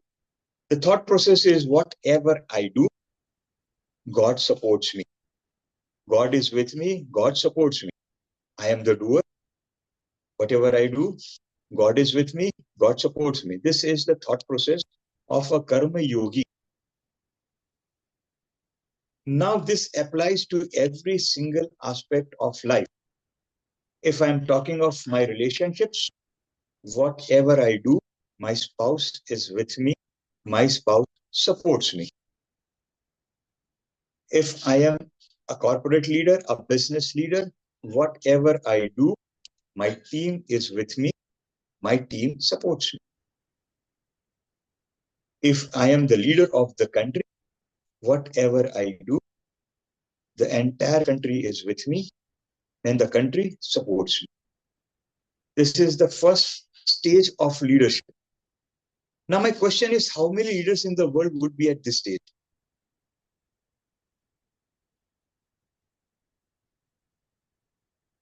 My team is with me, my team supports me. How many leaders in the world would be at this stage? I see many I smiles. think 10 to 20%. Right? Very few, they would be like less than 1%. They would be like less than 1%. Right? And that is the first stage of leadership, the first step of leadership in the yogic understanding. The second step of leadership, the thought process, that is Bhakti Yoga. The thought process of Bhakti Yogi is whatever I do it for God. I don't do anything for me. Now, this is purpose-driven person. Whatever I do it for someone else, isn't it? Purpose. So when we have purpose and the purpose starts driving us and the team and the organization, we reach directly to the second stage. Whatever I do it for God. Now it's the same in my relationship. Whatever I do it for my spouse. If I'm a corporate leader, business leader, whatever I do it for my team. Right? If I am leading the country, whatever I do it for the country. I'm not doing anything for myself. Whatever I do for others. This is a purpose-driven person. This is a purpose-driven organization. So when the organization is purpose-driven, we directly go to the second stage of leadership according to the yogic philosophy. That is Bhakti Yoga. Guys, make sense? Type yes in the chat box if you are on the same page.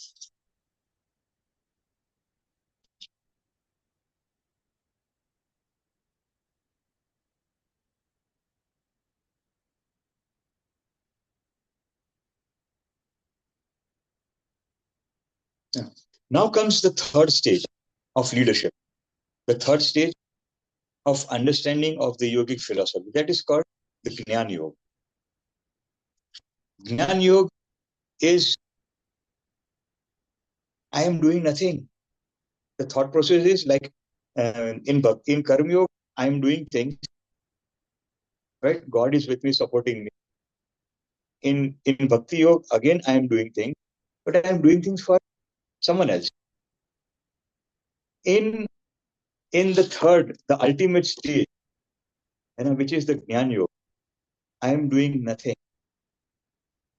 Me and God, we are one. Things happen. Whether I do it or God do it, how does it matter? We are one. This is the thought process of a Jnana Yogi. This applies to every aspect of life.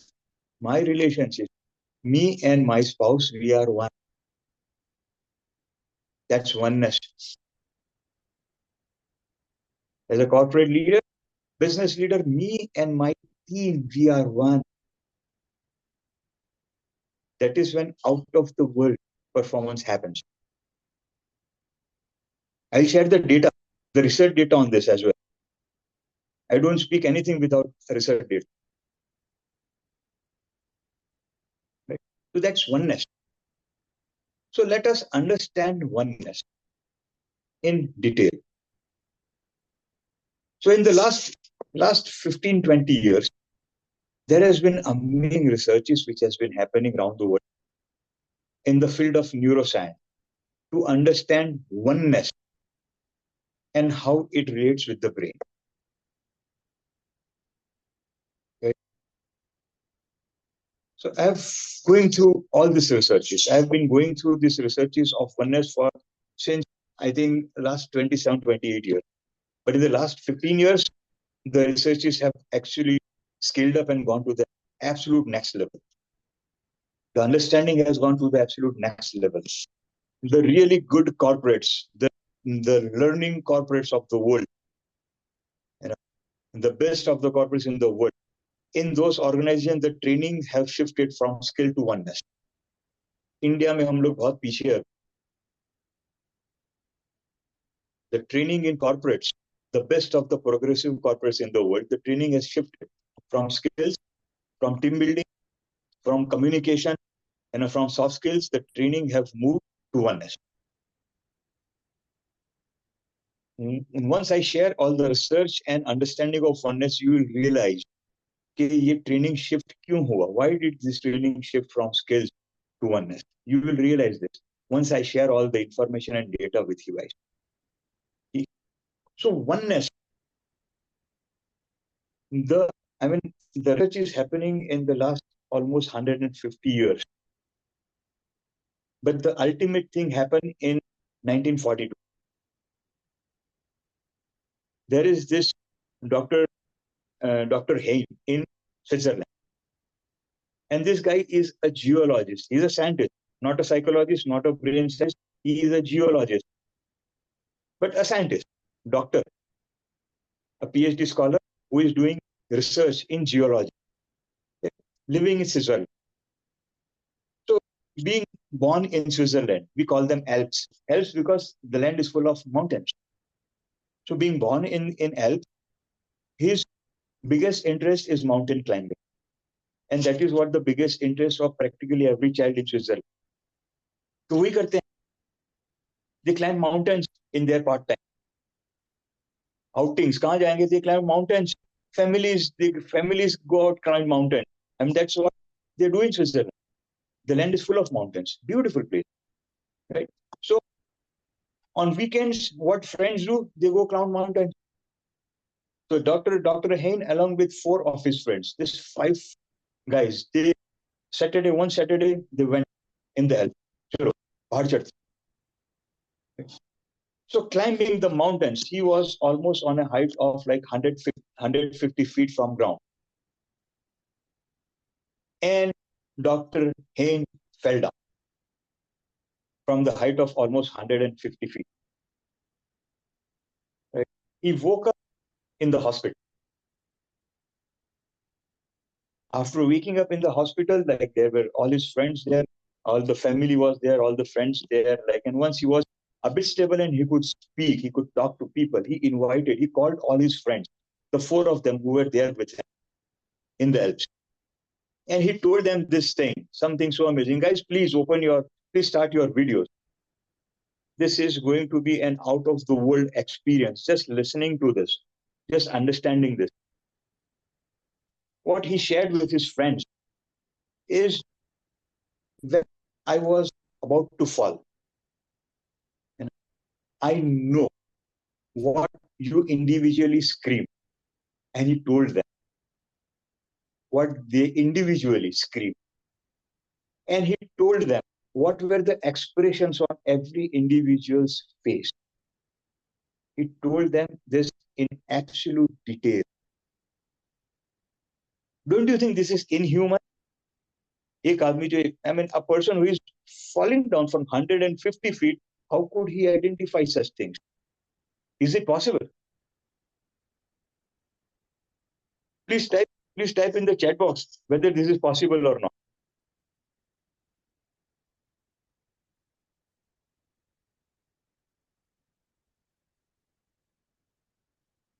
It's not possible, right?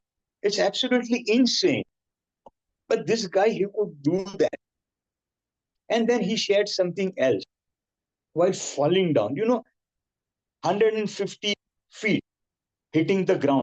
It takes almost 11 to 12 seconds. That's all. That's all.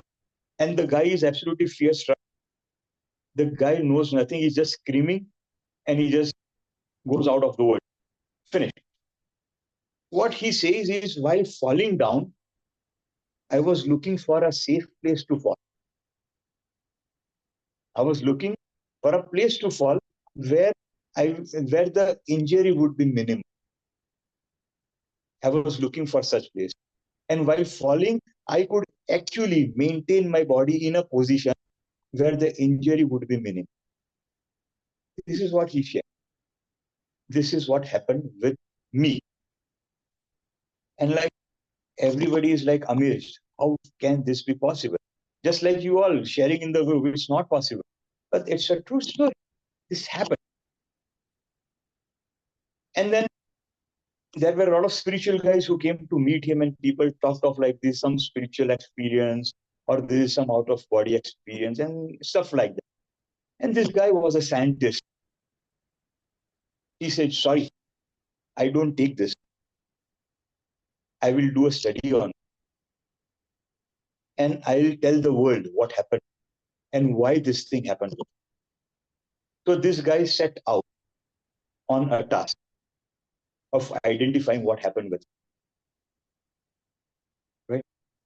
And in the process, he identified 35 similar people who fall from a height of more than 100 feet and they were alive. He identified 35 people. He traveled the world, met everyone, interviewed all these people and asked them. Out of 35, 34 said the same thing. Isn't that amazing? 34 said the same thing. Only one person did not say this. Now, if you look at the data, out of 36, 35 are confirming the same. Hence proven. This is how the brain works. In specific situation. Not always. Guys, all with me, type yes in the chat box if we are on the same page.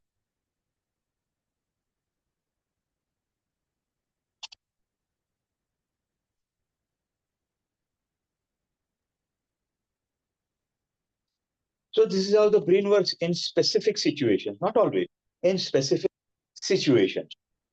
Right? Then this state of mind, this is a state of mind in which this happens. This state of mind was declared as zone. Z-O-N-E, zone.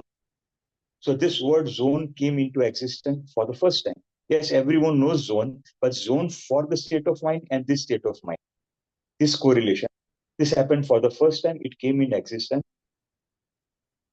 thanks to this gentleman who fell from 150 feet. And he was not ready to accept that this is some spiritual thing happening with him. Right? And then the researches went on and on and on and on. Right? And then the gentleman called Mithilesh, an amazing psychologist. This was the biggest research of its type in the entire world till date on this something called as zone. Right? And what was concluded is when you are in this state of zone, we lose the sense of time, one. The second thing, we lose the sense of self, two. The third thing, we lose the sense of identity. These are the prime three very important things which happen. And then comes in one more research which was done by McKenzie. Yes, I'm coming to that. I'll come how this happens. And today I'm training people to do this. Right? That is called training on oneness, which I say the progressive companies in the world have scaled up to train people on oneness, not on skills, because oneness creates huge impact. So after this study by Mihaly, then came up some amazing studies which happened specifically on adventure athletes. Adventure athletes, समझते हैं? Do you all understand adventure athlete? It's like ice skiing on the mountains. It's like kayaking. It's like water surfing, but not regular water. Surfing on waves which are 50 feet, 80 feet high, where there is a fear of death involved. These are called adventure sports. So studies began on adventure sports. Now this is when neuroscience came in. अभी तक सिर्फ psychology चल रहा था. Till this time there was only psychology doing this study. Now neuroscience, the brain science started doing the same study, and they started studying the brains of adventure athletes. So the adventure athletes were brought in the lab. The brain was wired to the computer, and they were told to recreate that experience of adventure as if they were doing it. Now the brain is doing the same thing. That's how the brain works. And they identify some very specific things happening in the brain. Right? These are all peak performers, isn't it? These are all absolute peak performers. There is a wave called Chipu in the Mediterranean region. The name of the wave is Chipu. So Chipu is one wave. There is no surfer in the world tried to surf their wave. The reason it is 80 feet high, and when the wave hits the ground, the water is very shallow. There is only 8 feet of water. If you hit the water from 80 feet, even if it is 8 feet, you hit the bottom and you die. This is scientific fact. That is why there was no surfer who even thought of surfing this wave called Chipu in the Mediterranean region. So this guy comes in, he announces, I'm going to surf Chipu. And everyone tells him, you are not allowed to do this. The government tells him, sorry, you cannot do that, you will die. He says, it's my life and it's my choice. No one can stop me. That's human rights. And he eventually declared the date. This is the date. I'll be surfing Chipu. There were photographers from all over the world. All sports photographers. There are at least more than 225 sports photographers present. He was being videographed from 18 different positions. And he went in and he surfed Chipu. All with the wave. And he came out alive.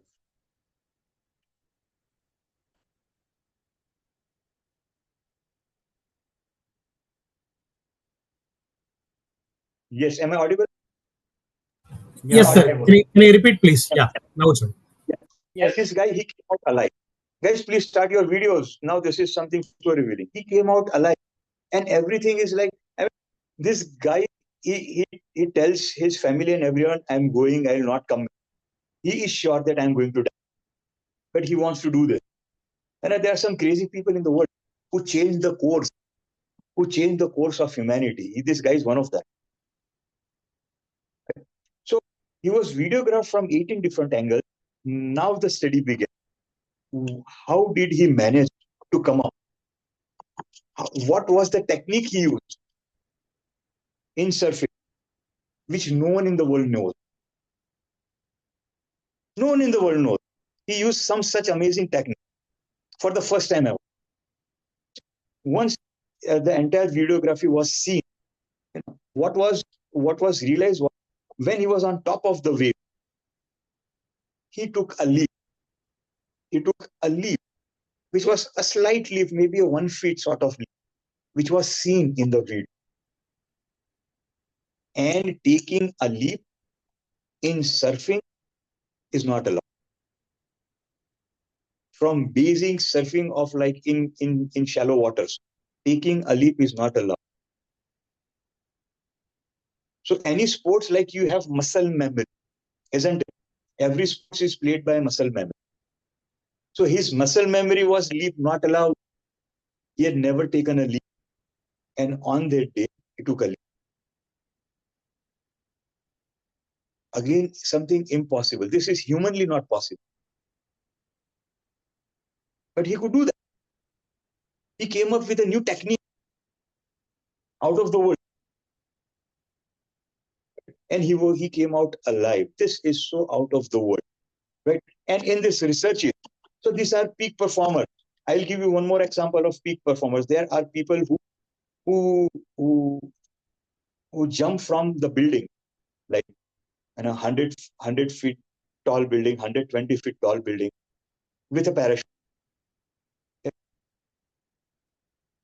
And they come down alive safely. There are no accidents, which is humanly not possible. We see that in movies.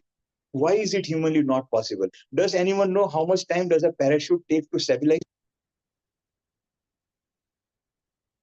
No, because we are not in that field. It takes 7 seconds for a parachute to stabilize. Till that time, it is like shit, not in balance. It is imbalanced. It takes 7 minutes to stabilize.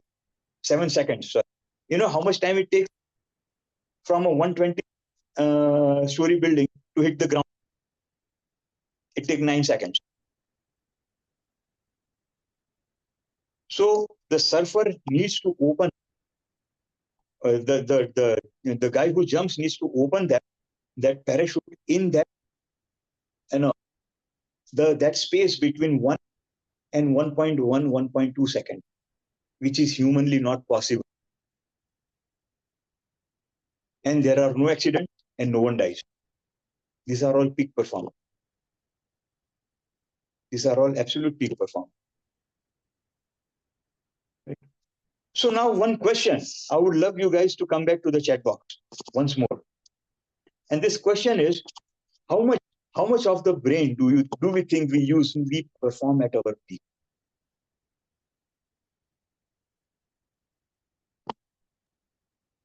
Ten to How much 15%. of the brain? Hanji? Yes? Please let's go to the chat box. How much of the brain do we use when we are performing at the peak? When I say peak is something out of the world, like which is not which we do routine, or which is not that the good that we do in the routine. Is out of the world. That's peak performance. I mean, is this the general, like when we use the brain, or this is when we use the brain at the peak that we have written in the chat box? I believe not many people even know what is the peak potential of our brain, because when you read some Wonderful. of the Wonderful. So the first understanding I learned want to share. Okay. So the first understanding I would like to share is we use 100% of the brain 24/7. That is the first scientific understanding that we need to have. 24/7, we use 100% of the brain. The question is, how much of the brain are we using to our advantage, and how much of the brain are we using to our disadvantage? That determines the quality of life, and that determines the quality of results and achievement that we have. Now, when these guys are performing at peak, when they were wired in the lab and they were monitored, the brains were monitored on the computer, what was seen is when they were in the peak zone, the state of flow, the state of peak performance, the frontal lobe, this part of the brain is frontal lobe, it shuts down, it stops working. It is only then a state of peak performance is possible. When this part of the brain, it stops working. Now, why does this stop working? I shared some traits of peak performance, of that state of peak of the zone. You lose you lose the sense of time. Why? The sense of time is determined by the prefrontal cortex. You lose your identity. Why? Your identity is determined by the frontal lobe of the brain. So when you lose your identity, you can do anything and everything. What stops you is your identity. कि मैं ये हूं, मैं ये करता हूं, अब मैं यही कर सकता हूं. That is my identity. This is what I am. This is what I can do, and this is what I keep on doing. This is my identity. And when this stops, this shuts down, I lose my identity. Now I can do anything. That's the state of peak performance. It happens only when this part shuts down. Guys, does it make sense? Please type yes in the chat box if you are all on the same page.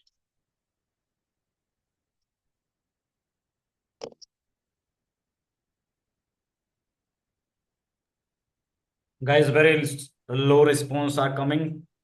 Be active. So this is very important part is going for the learning and practicing, so that the very different kind of experience you are exploring with this session. Right. So now what happens here is something so outward. Guys, please start your videos. Like आप लोगों को देखूंगा तो मजा आएगा. Because there are 2-3 people I see smile on their faces. I see their expressions, and that keeps me going. Right. That keeps Everyone, me going. please Honestly. come to the street, please. Right. So now when this research keeps on going, बढ़ते जा रहे. Today we have reached at an out of the world stage in all this research. Right. So when we talk of oneness, it begins with oneness of the task in hand. Oneness of what? Oneness of the task in hand. Whatever task that I'm doing, whether I feel one with that task. Now, how did this concept came in? This concept came in when these adventure athletes were interviewed. The guy who is surfing the wave, he's asked, like, when you are there on top of the wave, how do you feel? The guy says, I feel one with the wave, oneness. These people, this adventure athletes who were ice skiing on the Alps, they said, I feel one with the snow. The adventure athletes doing kayaking, they said, I feel one with water. That is one with the task in hand. When they feel one with the task in hand, that is the only reason they do such things and they don't die. Because they feel one with the task in hand. Let us go to one amazing research done by McKinsey on the same topic, one with the task in hand. They invested 10 years in studying this concept of one with the task in hand. And what they concluded is every working professional, sunna dhyan se, every working professional is in that state of zone, in that state of peak performance, in that state of one with the task in hand for 5% of the working. That is an average. That is general average out of the study of thousands of people they did. 5% of working time, that is 3 minutes in 1 hour. That is 3 minutes in 1 hour. And what happens in these 3 minutes in 1 hour when they are in that state? The creativity goes up by 700%. And the productivity goes up by 400%. That is what happens only for this phase when they are in that state of mind, in that zone, in that peak performance state, in that state of flow. This study done by McKinsey, a 10-year project, after which this is what they conclude. And once you lose that state, it takes at least 45 minutes for you to get back into that state again. But you can get into that state again only if you are trained to do that. Or if you are lucky. There are two ways. So people are getting into that state because they are lucky. 3 minutes होता है घंटे में, that is also lucky. So think about it. That is also lucky. 3 minutes in an hour, a generalized average, that is also lucky. Because that is when your productivity is 400% more than your usual productivity. Your creativity is 700% more than your usual creativity. That happens because of oneness, one with the task in hand. See, this concept for us is in you. I've been talking of this concept for the last 25 years, but people were never willing to listen to me. I used to talk yoga then. Now I talk of science. Now people listen to me. That's the only difference. I am the same and I'm talking of the same thing for the last 25 years. So in yoga, we have 5 states of mind. And understand this. The first state is called Mudra. These are all Sanskrit names because this is yoga. Yes, multitasking is a yes, that is very true. So the first state is called Mudha. Mudha, then Kshipta, uske baad Vikshipta, then Ekagra, and then Niruddha. These are 5 states of mind. Mudha can be translated into English as a donkey mind. I mean, that is how generally it is translated in English. Donkey mind. It's like you are on the road, there is a donkey on the way. You keep on honking, it will not even move. So that's a donkey mind, it's inertia. That's called Mudha. Kshipta, English, it is called as the monkey mind, which everyone understands what a monkey mind is. Vikshipta is a butterfly mind in English. So butterfly, like when it is there on the flower, it is absolutely focused, concentrated. But once it is off the flower, the butterfly does not know what is going to happen. It will move, it will be blown away by the wind. So there is some concentration and a lot of distraction. That is Vikship. Then comes Ekagra. Now that is concentration, focus. And the last is Niruddha. Niruddha is oneness.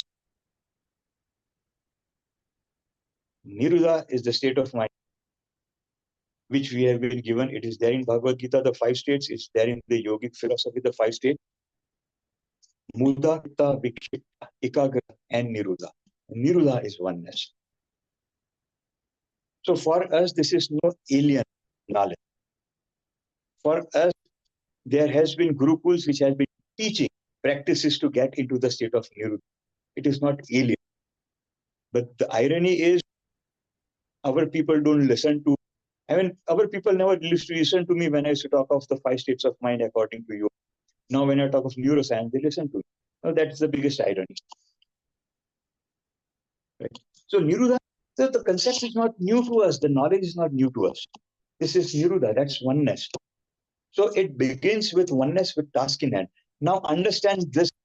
This understanding, this awareness will take you to the next level. Guys, please start your video. This understanding. Yes, very true. This understanding will take you to the next level because this is absolute awareness. We talk of growth, we talk of material growth, and then we talk of spiritual growth, isn't it? My question is, are they different? Type yes or no in the chat box.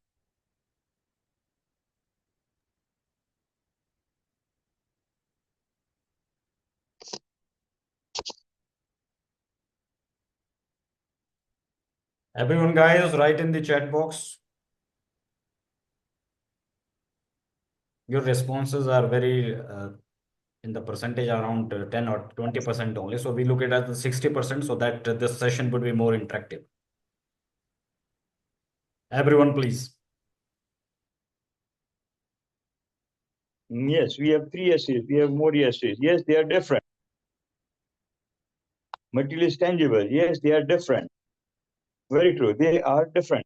Now I am going to talk of something very different. Let's say I have a coin in my hand, a coin, and I ask you, what is this? What can you see? Right? So if you see heads, you say heads. If you say tails, you say tails, isn't it? So for you, it is heads, for me, it is tail, isn't it? But the fact is, this is a coin. Now the same rule applies to growth. Growth is a coin. One side is material, the other side is spiritual. The fact is, it is a coin, and they are the same. There is no difference. You grow materialistic only if you grow spiritual. I can prove it 101%. The more and the materialistic you grow, your spiritual growth happens. And if with material growth, the spiritual growth does not happen, you struggle. And that is why the world is struggling, because they understand they both as different. And if you look at all the enlightened people in the world, they were only those people who had all the materialistic things with them. They were all princes or kings. उतना material होने के बाद ही enlightenment होता है. ये हमको हमारा इतिहास सिखाता है. They both are the same. We need to understand this. The same coin. Oneness is what? Oneness is absolute spiritual. Yes or no? Type please get in the chat box. Oneness is it's absolute spiritual.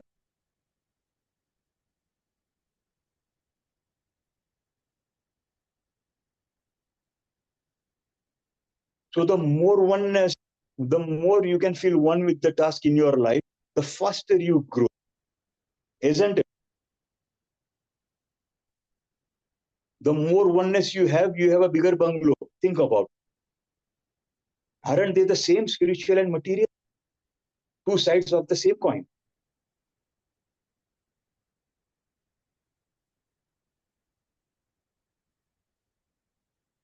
So oneness is absolutely out of the world. When the organization reaches oneness, standard operating behaviors is oneness in the organization. We talked of standard operating behaviors, isn't it? Standard operating behaviors is oneness in the organization. That's an absolute spiritual side of an organization, which is possible. And I've done it in 67 organizations. So spiritual and material, they are the two different sides of the same coin. Guys, type yes in the chat box if you all are with me.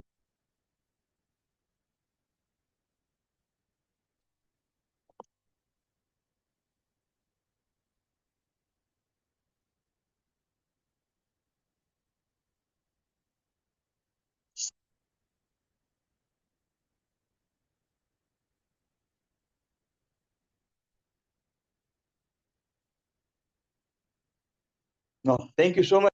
I had a few opinions in the chat box. So nice. So now let's go to the next level of oneness and the organization. Okay. I had a question, sir, how to achieve oneness? And please teach in the chat box. But see, that is not possible online. For that, we need to be there present physically. And if Dinesh, you organize some workshop physically, तो हम सब मिलेंगे. ठीक है ना?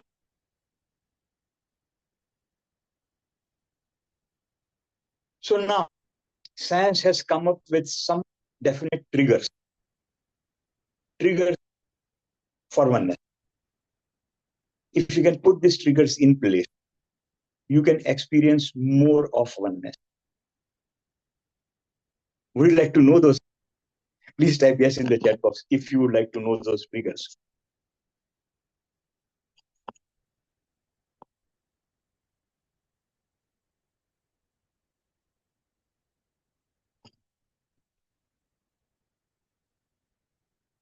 So, let me start my laptop because I may miss one or two out of the entire list.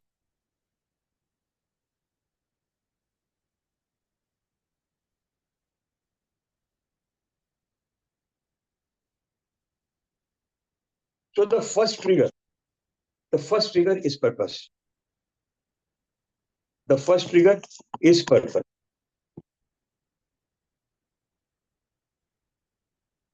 If there is a purpose driving you, you are in that state of flow, the state of peak performance more often.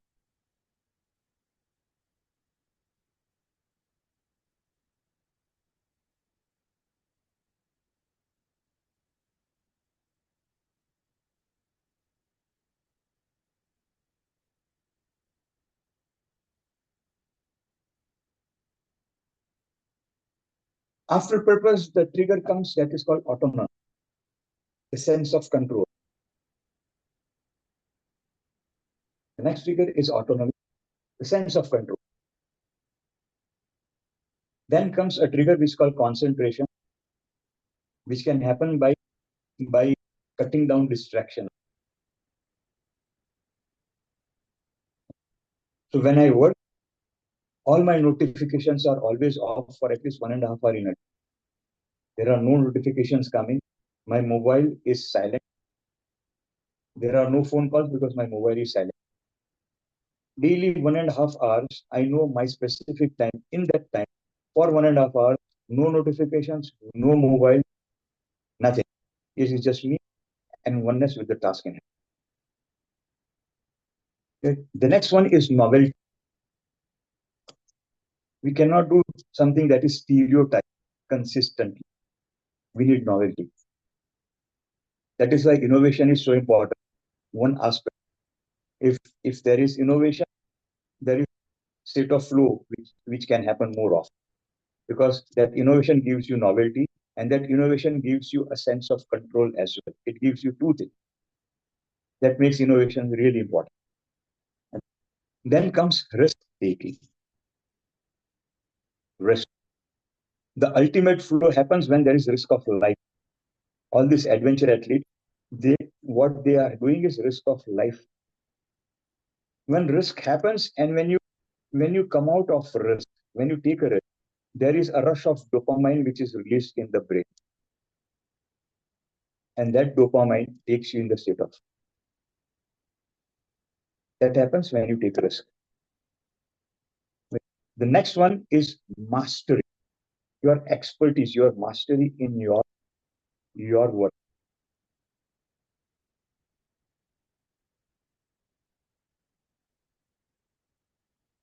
The next one is curiosity.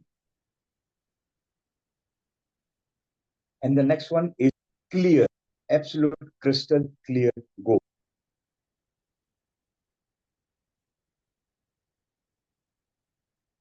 I think I missed complexity. One is complex. These are 10 of them. This 10 are triggers for individual flow.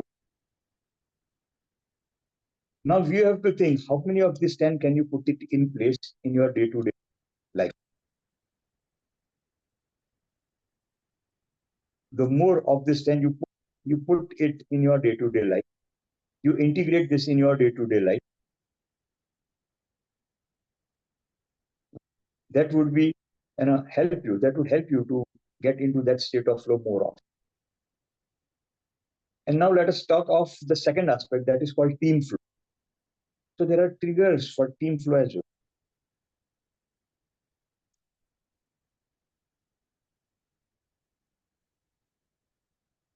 So this, again, it begins with purpose.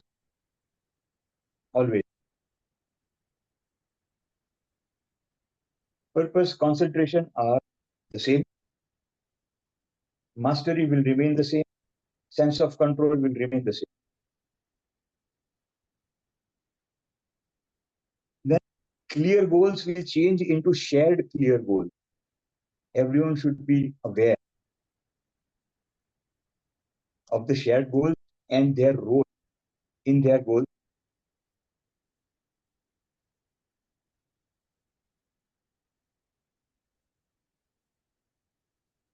Everyone knows what is expected from them. These are shared clear goals.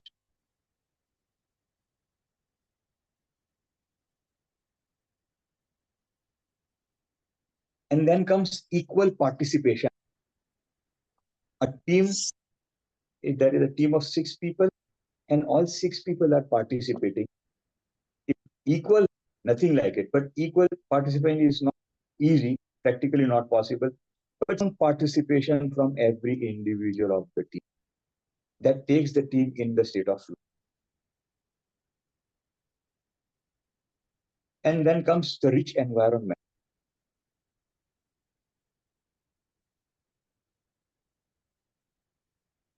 Rich environment brings to a wonderful image that I saw on LinkedIn the other day.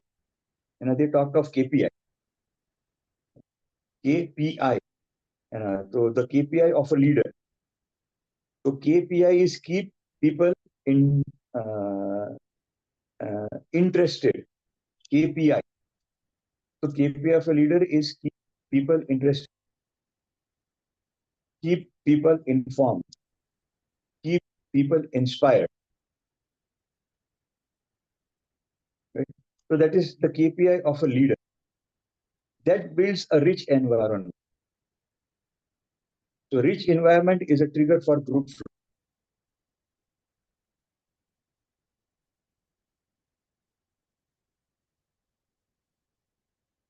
And then comes this is something that comes good listening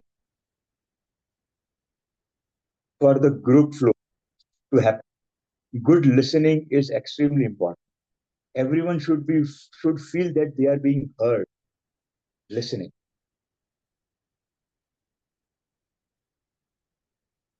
Familiarity is one thing that also triggers in a group situation. And yes, risk taking is the same again for both individual and group.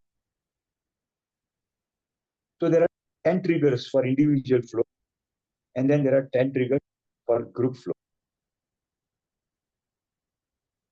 So now it is up to you to think how many of these triggers you can actually put in place for yourself as individual and for your team as the team. So I started with the first slide for the foundation of high team performance, and a foundation for high performing teams. In that, there were three things that I shared. Can anyone tell me what were the three things?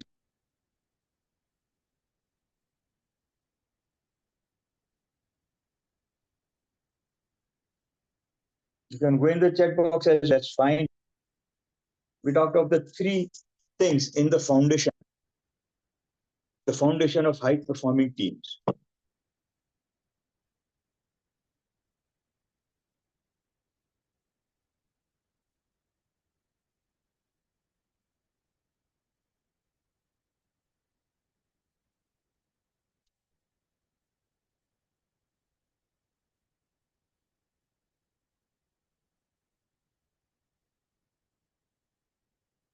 Yes, my dear leaders, allow me to do that. The first one was purpose, the second values, and the third oneness. These were three foundations for high performing teams. Purpose, why? We had a lot of discussion on why purpose. Right? And the last triggers that we had, purpose is in the both individual flow and group flow, a trigger for both individual and group flow. So purpose is really important. Purpose brings oneness. Oneness at the individual level, oneness in the team level as well.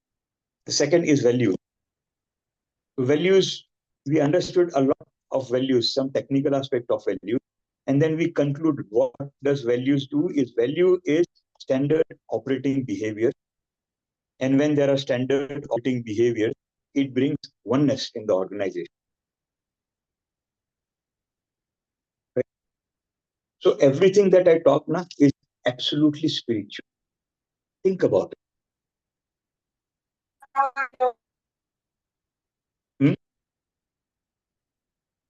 Everything that I talked of is absolutely spiritual.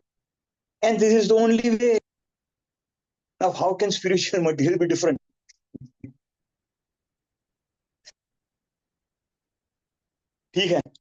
So guys, I am done for the day. Let's open for question. And thank you all for participating, and a special thanks to Dheeraj, Sharad, and Purnima, and for keeping your videos on. And at times, Sharad, at times we had Parth on the video, at times, but thank you so much everyone for being participative. Okay, thank you so much. Thank you. We really enjoyed. Mithilesh sir, and for delivering this. Thank you so much, sir. And before that, Yes, going to say thank you. There are question and answer sessions. So everyone, I request you to come to the screen. Keep on your video so that we can capture the group photos, and that photo would be available on LinkedIn. You can directly connect to Mr. Mithilesh Chudgar there and other the speaker for today and tomorrow session. Everyone, please come to the screen, open your video. Out of 15, I can see only 4, 8, 9 only. So there are the 5 members there, still the video are not coming. Everyone, please, please, please, quickly. Very nice, very nice. You are the future leader. You have been learned many things today. Everyone, please keep on screen just in 2 seconds. So that here, okay, only the 9 people. Remaining 6 are there. Where are the other people? Are they slept right now? Okay, if not, so 9 is enough. So, okay, it is more than 9 now, 11.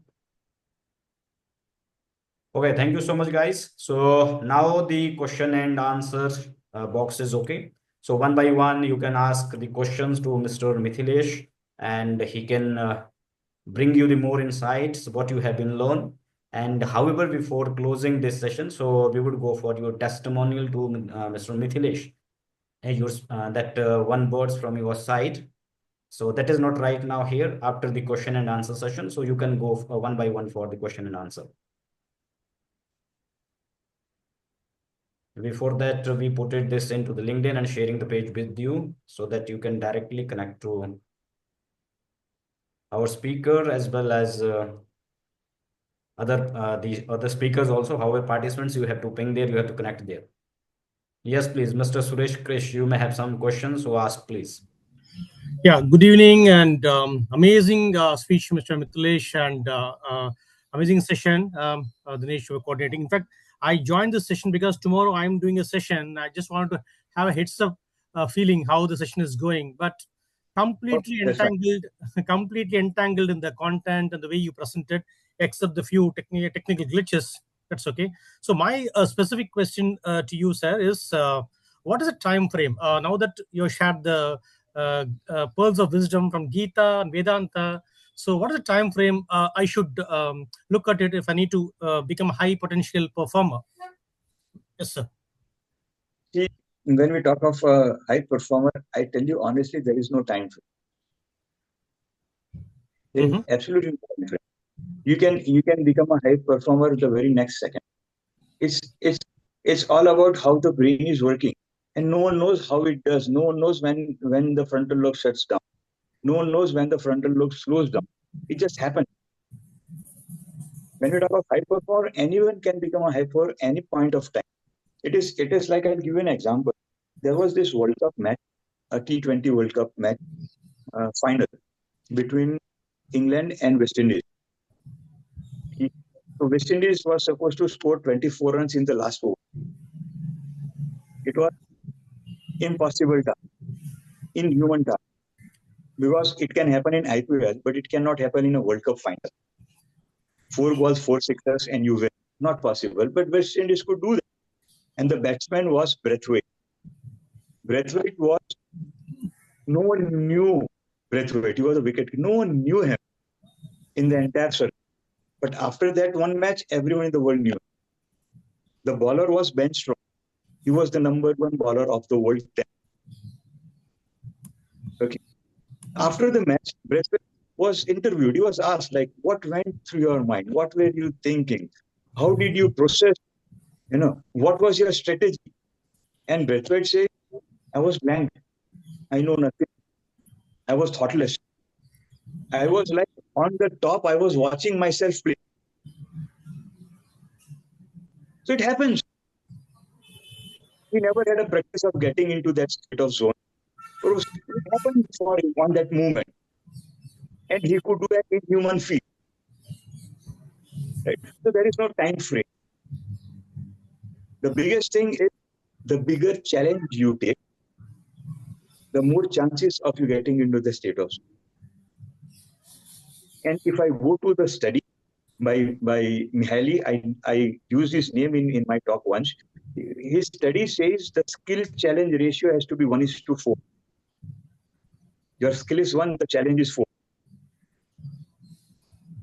That is when your probability of just getting into that zone increases. But at the same time, you should feel the sense of control. Now that is the bigger challenge. So there are some definite practices which can be done. Right. The best practice, like in our Indian is breathing. Right. Why people don't get into state of flow? Very to take a deep breath. Plus, do it. Take a deep breath. Pura. Take it. करिए अभी सभी लोग. Please do it right now.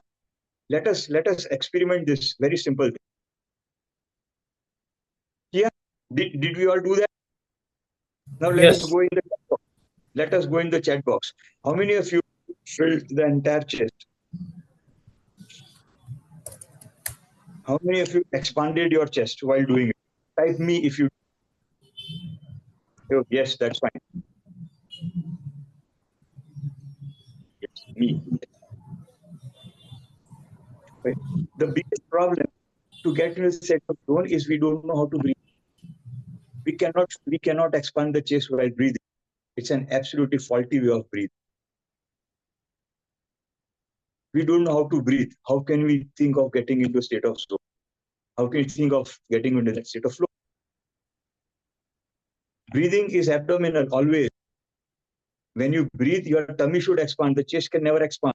When the chest expands, every organ of the body lives in stress, including the brain. And I will give you the scientific understanding of why this happens. This happens because when your chest expands, the air that you intake is less. When the tummy expands, what happens is the lungs are always suspended. There is no base to it, but they are there on this structure called diaphragm. Diaphragm are there below the lungs. So when the tummy expands, the diaphragms, they go down. When the diaphragms, they go down, the lungs get expanded, they get suspended. And that is where the lungs get filled with air till the bottom because they get suspended.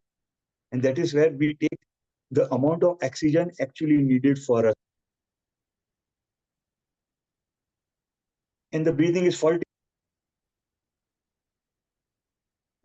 State of zone, state of peak performance far beyond. We don't know how to breathe. To actually intake the amount of oxygen which is needed.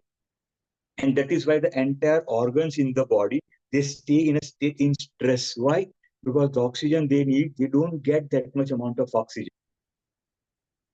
And the performance is far beyond, sir. The first step is we need to learn how to breathe. Make sense, Suresh? Absolutely, sir. Thanks for this thing. I'll start implementing this. I'll connect with you. To start breathing correctly, Great. and this breathing, I would just suggest you to follow one simple pattern which is given in I forgot the name of the scripture because I read so many scriptures, but I take some nuggets from everywhere. Okay. I'll connect with you. This is a conversation between Parvati and Shiv, and it is only 101 shlokas. That's all. Okay. Every श्लोक is about breathing. और कुछ भी नहीं है उसके अंदर. Every श्लोक is about breathing. And in this, there is one format of breathing which has been given, which is 4:7:8. You breathe in 4 counts, pura tummy bhar. You fill the entire tummy in 4 counts. Then you hold for 7 counts. And you release every single breath that you have in 8 counts. Okay. Follow this. Just follow this and see how your breathing just starts changing. Sure. Okay. You just do it for 5-10 minutes daily, 15 minutes daily, 20 minutes daily. You increase that time. And just by doing this, your breathing will start changing. It's not that only that. What will happen is the overall breathing will slow down. Your breathing rate will slow down. When your breathing rate will slow down, your probability of getting into a state of flow will increase. Why? Because your breathing speed has slowed down. When your breathing speed is slow, you are not in stress, you are relaxed. Okay. You can set a flow when you are relaxed, not even you are stressed. The biggest key to go there is control your breathing. Sure, sir. Right? Sure, Yes, sir. please. Thank you. Okay, any further question by anyone?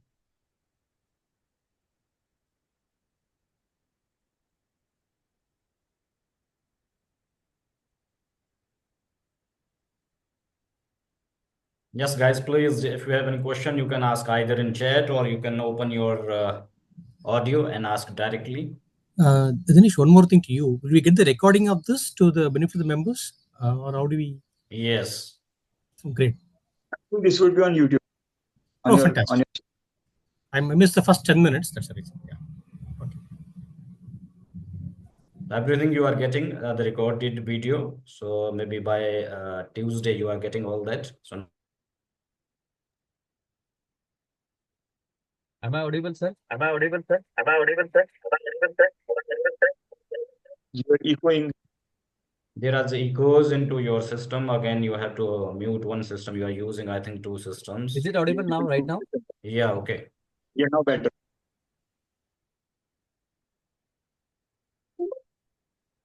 Please go ahead. Yeah. I just want to understand, sir, regarding the leadership style, which you gave me the example that you told there are the three different kind of the category of leadership. Because nowadays the leadership is being a lot of important in any kind of the organization. As you said that there will be the Karma Yogi, Bhakti Yogi, and Jnana Yogi. But Mm. as far as this corporate life is concerned, Yeah. now we can see the different kind of the leaders and they have a different own kind of leadership style. So according to your opinion, what is the best one, the leadership style that we can utilize in our professional life, which can help us to Okay. get. Hmm. Okay. So would like to understand from you. Yes, sir. See, for me, leadership is very simple. I love to keep things very simple. So there are three pillars to any leadership. If we talk of like a standard corporate leadership training program, sort of, Right? right? There are three pillars of leadership. One is called technical leadership. Right? This is about your technical knowledge of your field. You are in HR, then your understanding of HR, your knowledge of HR, the techniques of HR, the process of HR, and everything related to HR, your total knowledge, your expertise. So that's your technical leadership. Okay. And then comes your organizational leadership. Organizational leadership is about dealing with people in the organization, motivating them, getting things done, communicating all over. Like that's and in a nutshell, like simple words, organizational leadership. There are many things to it, but I know you understand that's organizational leadership, right? And then comes the ultimate one, which no one talks of. That's called self-leadership. I have not come across corporate training programs where they talk of self-leadership. And the biggest challenge in the world is not technical leadership, it's not organizational leadership, it's leading self. That is the biggest challenge in the world. Make sense? Yes, sir. Definitely, I agree with your opinion. And see, I work with a lot of businesses. I do workshops for a lot of small, medium businesses. I do one-on-one coaching, a lot of businesses. See, so in businesses, there are three simple challenges. One challenge is called leading the team. It's called leading the team. And this is about recruiting the right people, training them, motivating them, keeping them engaged, getting things done. That's leading the team. The other challenge is called leading the business. Leading the business is about sales and marketing and generating revenue and public image and PR and whatnot. So that's leading the business. And leading the business is also about expansion and thinking of growth and so on. That's leading the business. And then comes the third one, and that's taking the decision, taking the right action, setting priorities, stuff like that. And which is the most difficult thing. This is called leading self. So best of the businessmen, they don't struggle in leading the team or leading the business. They struggle in leading self. This is the biggest challenge in the world. Yes, absolutely right. Correct. And people who can lead themselves, they can very easily lead the team. Very And true. people who cannot lead the team, they are not able to lead themselves. I am very clear with this basic fact and understanding. In fact, I It's would like, like to it's tell. like, it's like last Yeah, week please go ahead. there is an entrepreneur. He comes and talks to me. He tells me, "Can you train my team to be accountable?" I said, "Yes, I can do that." But when you say that, "Come and train my team to be accountable," what I can hear is you telling me that I am not accountable. Because your team is not accountable only for one reason. You are not accountable, my friend. If you were accountable, you wouldn't have this issue. Right? So that's the culture. It comes from the top to bottom. जैसा leader वैसा ही उसका subordinate monkey C Definitely, you are monkey absolutely. Actually, the thing this is rule what apply you rightly said. Actually, the thing, whatever you said is very true and very relevant to the my, because currently I'm, facing one challenge about the leadership in my own organization. People are not that's happy with the leaders.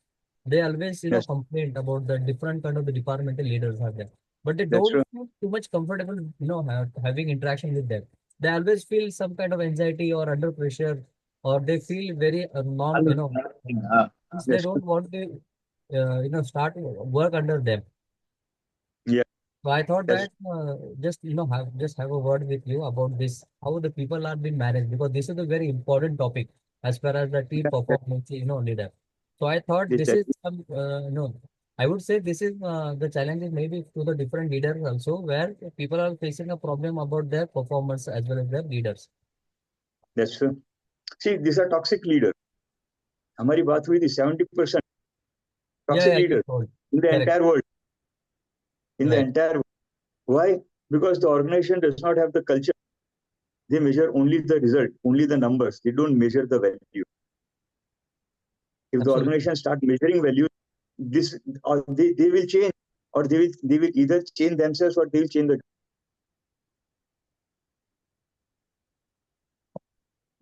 So the challenge is organization is not measuring values; they are measuring only the number. That is the challenge.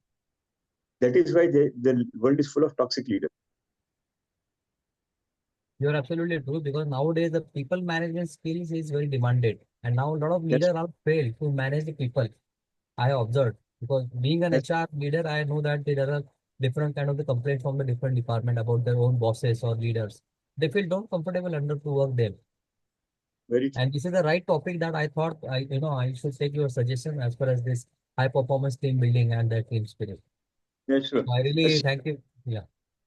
You're welcome. See, what I have a very simple way of looking at the world. I don't complicate things. I always keep things very simple. I mean, from the leadership model also, there I talk technical organization self. That's the simplest form of leadership model possible in the entire world. Right? And like you cover everything in this. Like there is nothing which can be missed. So when you have leaders who are maybe toxic or Right. who are uh, maybe they have a KPI. I mean, there are leaders who have KPI, and a KPI keep people irritated. There are leaders who follow this Right. KPI. Right. Wonderful. Yeah. And most of the leaders in the world, they follow This is this a very KPI. They fantastic make sure, abbreviation. Yeah. Yeah. Very true. they make Wonderful. sure that the people are always irritated. Okay. So the other day I was talking to a top leadership of an organization. We had a session on leadership. So I asked them this one question. Now I want you to write down 3 points. How do you ensure that you keep your people irritated? And they got irritated with me. But that's my job to ask questions. And then I actually made them write. They wrote it. And then they realized it. And now we are in the process of change. That's fine.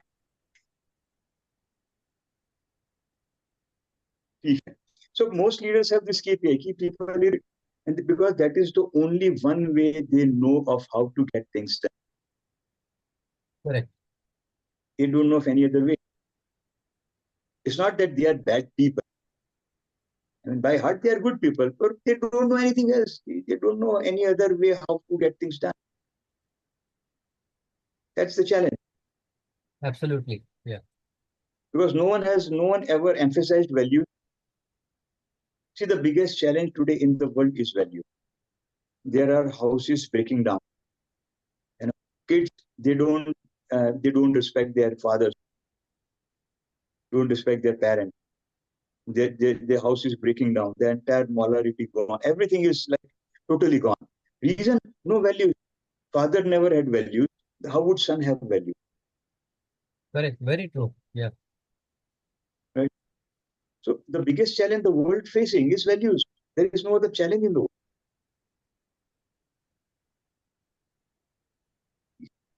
So when we put values in the organization, the best thing that I have seen happening in all the companies I have worked with, when we put values in the organization, these people take these values back home. I've been working for doing this for the last 15 years. And like there are people who meet me, who call me, who talk to me, and then they tell me, thank you, sir. Like my kids are following the values because I became those values. These are behaviors, they become habits, right? They are the same whether you're in the organization or at home. So when you are in some set of behaviors in organization, you are the same set of behaviors at home. Your kids follow the same behavior. So people come and talk to me like 15 साल पहले ये किया था, like मेरे बच्चे भी अभी ऐसे ही हो गए. They follow the same values. They tell me, this monkey see, monkey do everywhere. Isn't it? Yes, sir, absolutely. Thank you very much for your valuable insight and really truly appreciate the day. You delivered very well and you have covered a lot of very important thing, I would say. Thank you. Today, I really learned very different topic as far as my, previous learning is very different. So I really thank you to you and the entire team for providing such a wonderful and insightful opportunity. Over to you. Thank you very much. Yes, Thank you so much, Sharad, for giving your input as well as your testimonial to Mithilesh sir. And however, this session, the last time we had session with Mr. Mithilesh sir, that was 50 minutes only. That time the people requested for this should be more longer. So this time we added at the 2.5 hours. Now the people ask for the physical, but as in bringing all the people from different location in one place, online is okay. But there is one chance this time, this year 2025, we are also coming up with the People Manager Award that would going to the ceremony physically. Maybe that depending on the numbers of the location region. So we divided the whole in India into the four region: north, south, east, west. So where will be the maximum number of the participant, around 100 plus? So we are going to be physically there conducting, and we will bring Mithilesh sir there for one day full-fledged workshop. Similarly, like this conference, we have been added 2 days. The another day tomorrow would be full-fledged 9 sessions by the different expert and speakers. Today it was the practical workshop where you get the different perspective, especially about which is the critical issue every into the individual life. Also, when we say as and the values, because everything is a drive through the values. If I create a value for me, I can achieve more. If it is not the value there, no one can respect, or either me myself cannot respect me. So where we talk about the purpose, where we talk of the value and the oneness. Without values, either there the purpose cannot be meant on, or then the oneness cannot be achieved. As rightly Mithilesh sir said that the oneness is the totally spiritual. It come inside, then we can throw it out or flow through our innerness. So this is all about, and my take on. And further to, if there is any other question by anyone, and you can ask, or otherwise, everyone, one small words in appreciation to Mithilesh sir. So the value added and the rightly the perspective of high performing team has been delivered. That is more wonderful. Even though every time when we discuss with the Mithilesh sir, there is a something new come out. So before we end, I would love everyone to share one thing, not in the chat box. You have to say what was that one learning point that you are taking in your life, and how would you act on it? Yeah, that was the testimonial. I'm asking about the same thing. So rightly you I have don't to want a testimonial. I want your learning testimonial. point. Yeah, What is that one thing that you learned, and how will you take it ahead in your life? the actual takeaway. Yeah. The actual takeaway from this session. Yeah, I will start. Very frank. Yeah, please continue. One by one, please. First, Yeah. Sharad. Yeah. Yeah, sir, I would go for the single-mindedness because very frank and honest. And when you was talking about, I just went into your website, went into credentials. Then that's the reason I wanted to attend your courses. So That's one learning. I'll be absolutely a single-minded without any kind of distractions. So that's a kind of big learning which I'll take it from you and today. Oh, Yeah. that's fine. Wonderful. Thank you, Thank you. Suresh. Thank you. Yes, please. Yeah, I just wanted to convey that yeah, we heard a lot of things about this performance breakup and how to be a good leader. But here you have demonstrated in such a way which will be, lifelong learning for us. The way performance can be enumerated and the way you have splitted those aspects, we will able to transmit to our team members as well. So that is what we are very thankful to you, sir. And definitely, from organizational point of view, if I got an opportunity, I may connect you for the other things as well. All right. Thank you, Ruben, for your the key takeaway you had been from this session with Mr. The Mithilesh. So fantastically, you will implement all those things what I have been learning from this session. So thank you so much. Sharad and Purnima is there. Please, your words and your takeaway. I would say I, absolutely. Yeah, Purnima, you please go. yeah, please, Go ahead. Shad, go on. I'll second you. Yeah, absolutely. I would say that this was a really wonderful session where a lot of insightful session was there. As I told that this today was very different learning from me. As the way you have delivered, that was very, I would say the message was very, connected to my heart. Okay, because the values, the purposes, and the oneness, and what you told me today, what I have to do for my team, not only for me but also for my team in terms of increasing their first you told me that we have to be connect with the people first. Okay. And that was a very super bulb moment for me. Absolutely. And I would also say your thoughts were very different, connected in terms of aligning with the business goal as well as your own thought process with your team. That I really feel very, bulb for me. Absolutely, n number of session, I appreciate and was good learning for me in terms of the professional growth. So thank you very much from my bottom of heart, Mithilesh sir, as well as the people You guys, management. You guys are really done superb. I would say today my day was very worth. The time I have invested the entire day, you really given back to me. Thank you very much. Yeah. Tomorrow yes, is you the welcome. day. Tomorrow is the day also there. Tomorrow 11 a.m. we are going to start till Sure. 20 p.m. So it is a 9 hour of continuous learning tomorrow. Even though we started at 13 today, but tomorrow it is going to start at 11 a.m. going for the till 20 p.m. So 9 hour sharp is there for your learning again. So tomorrow reach and be join live Sam as in the 11 a.m. Yes, please. Thank you so much. Yes, Purnima, it is now your turn. Thank you. Thank you so much. See, I just say, I think my takeaway would be oneness. I think once you can achieve that, then you have all the purpose and values aligned. So for me, I strongly believe in the way Indian culture has focused on meditation and concentration part. And what Sir reiterated, I would look forward for oneness as a takeaway for me, sir. Great. Great. Thank you so much. And And it was a great learning experience. Thank you so much. You welcome. so thank you so much everyone for joining this 6 hour of learning who has been joined from the since the 13 p.m. And secondly, the great interaction with Mr. Mithilesh sir, as well as especially to the Sharad, Purnima, and 2 and 3 other participants who has been actively participated in this sessions, and they you bring the a lot of learning and the takeaway from this today's second session on especially to how to build the high performance work culture or the team, especially because culture we can describe further to the next as in the advanced stage, that is about your team. And when your team is really as part of performing well, so that we can say that we really can achieve the high performing work culture for an organization. So rightly, as an with the theme of this conference is the first day, and second day we are expanding more with the other around 30 number of the speakers tomorrow.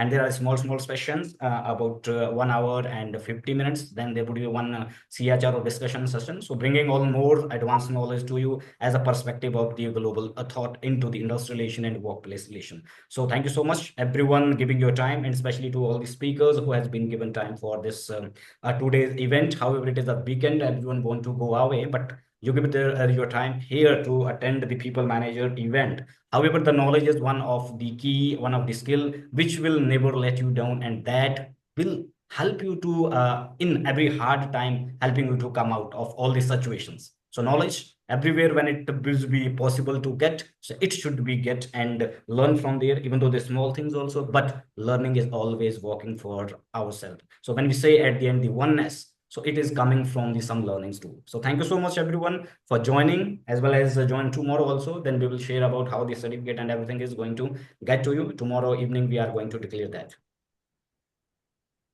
Thank you. Sure. Okay. Bye-bye. See you. Bye everyone. See you, sir. So next time physically, we will line one full day workshop for you. Sure, sure. Thank you very much. Thank you Okay, very much, sir. everyone. Thank you, Thank you. Bye everyone. bye. Bye-bye. Thank Okay, you. bye. Yeah. Have a great weekend now, and then tomorrow come back if you have the time for 9 hours.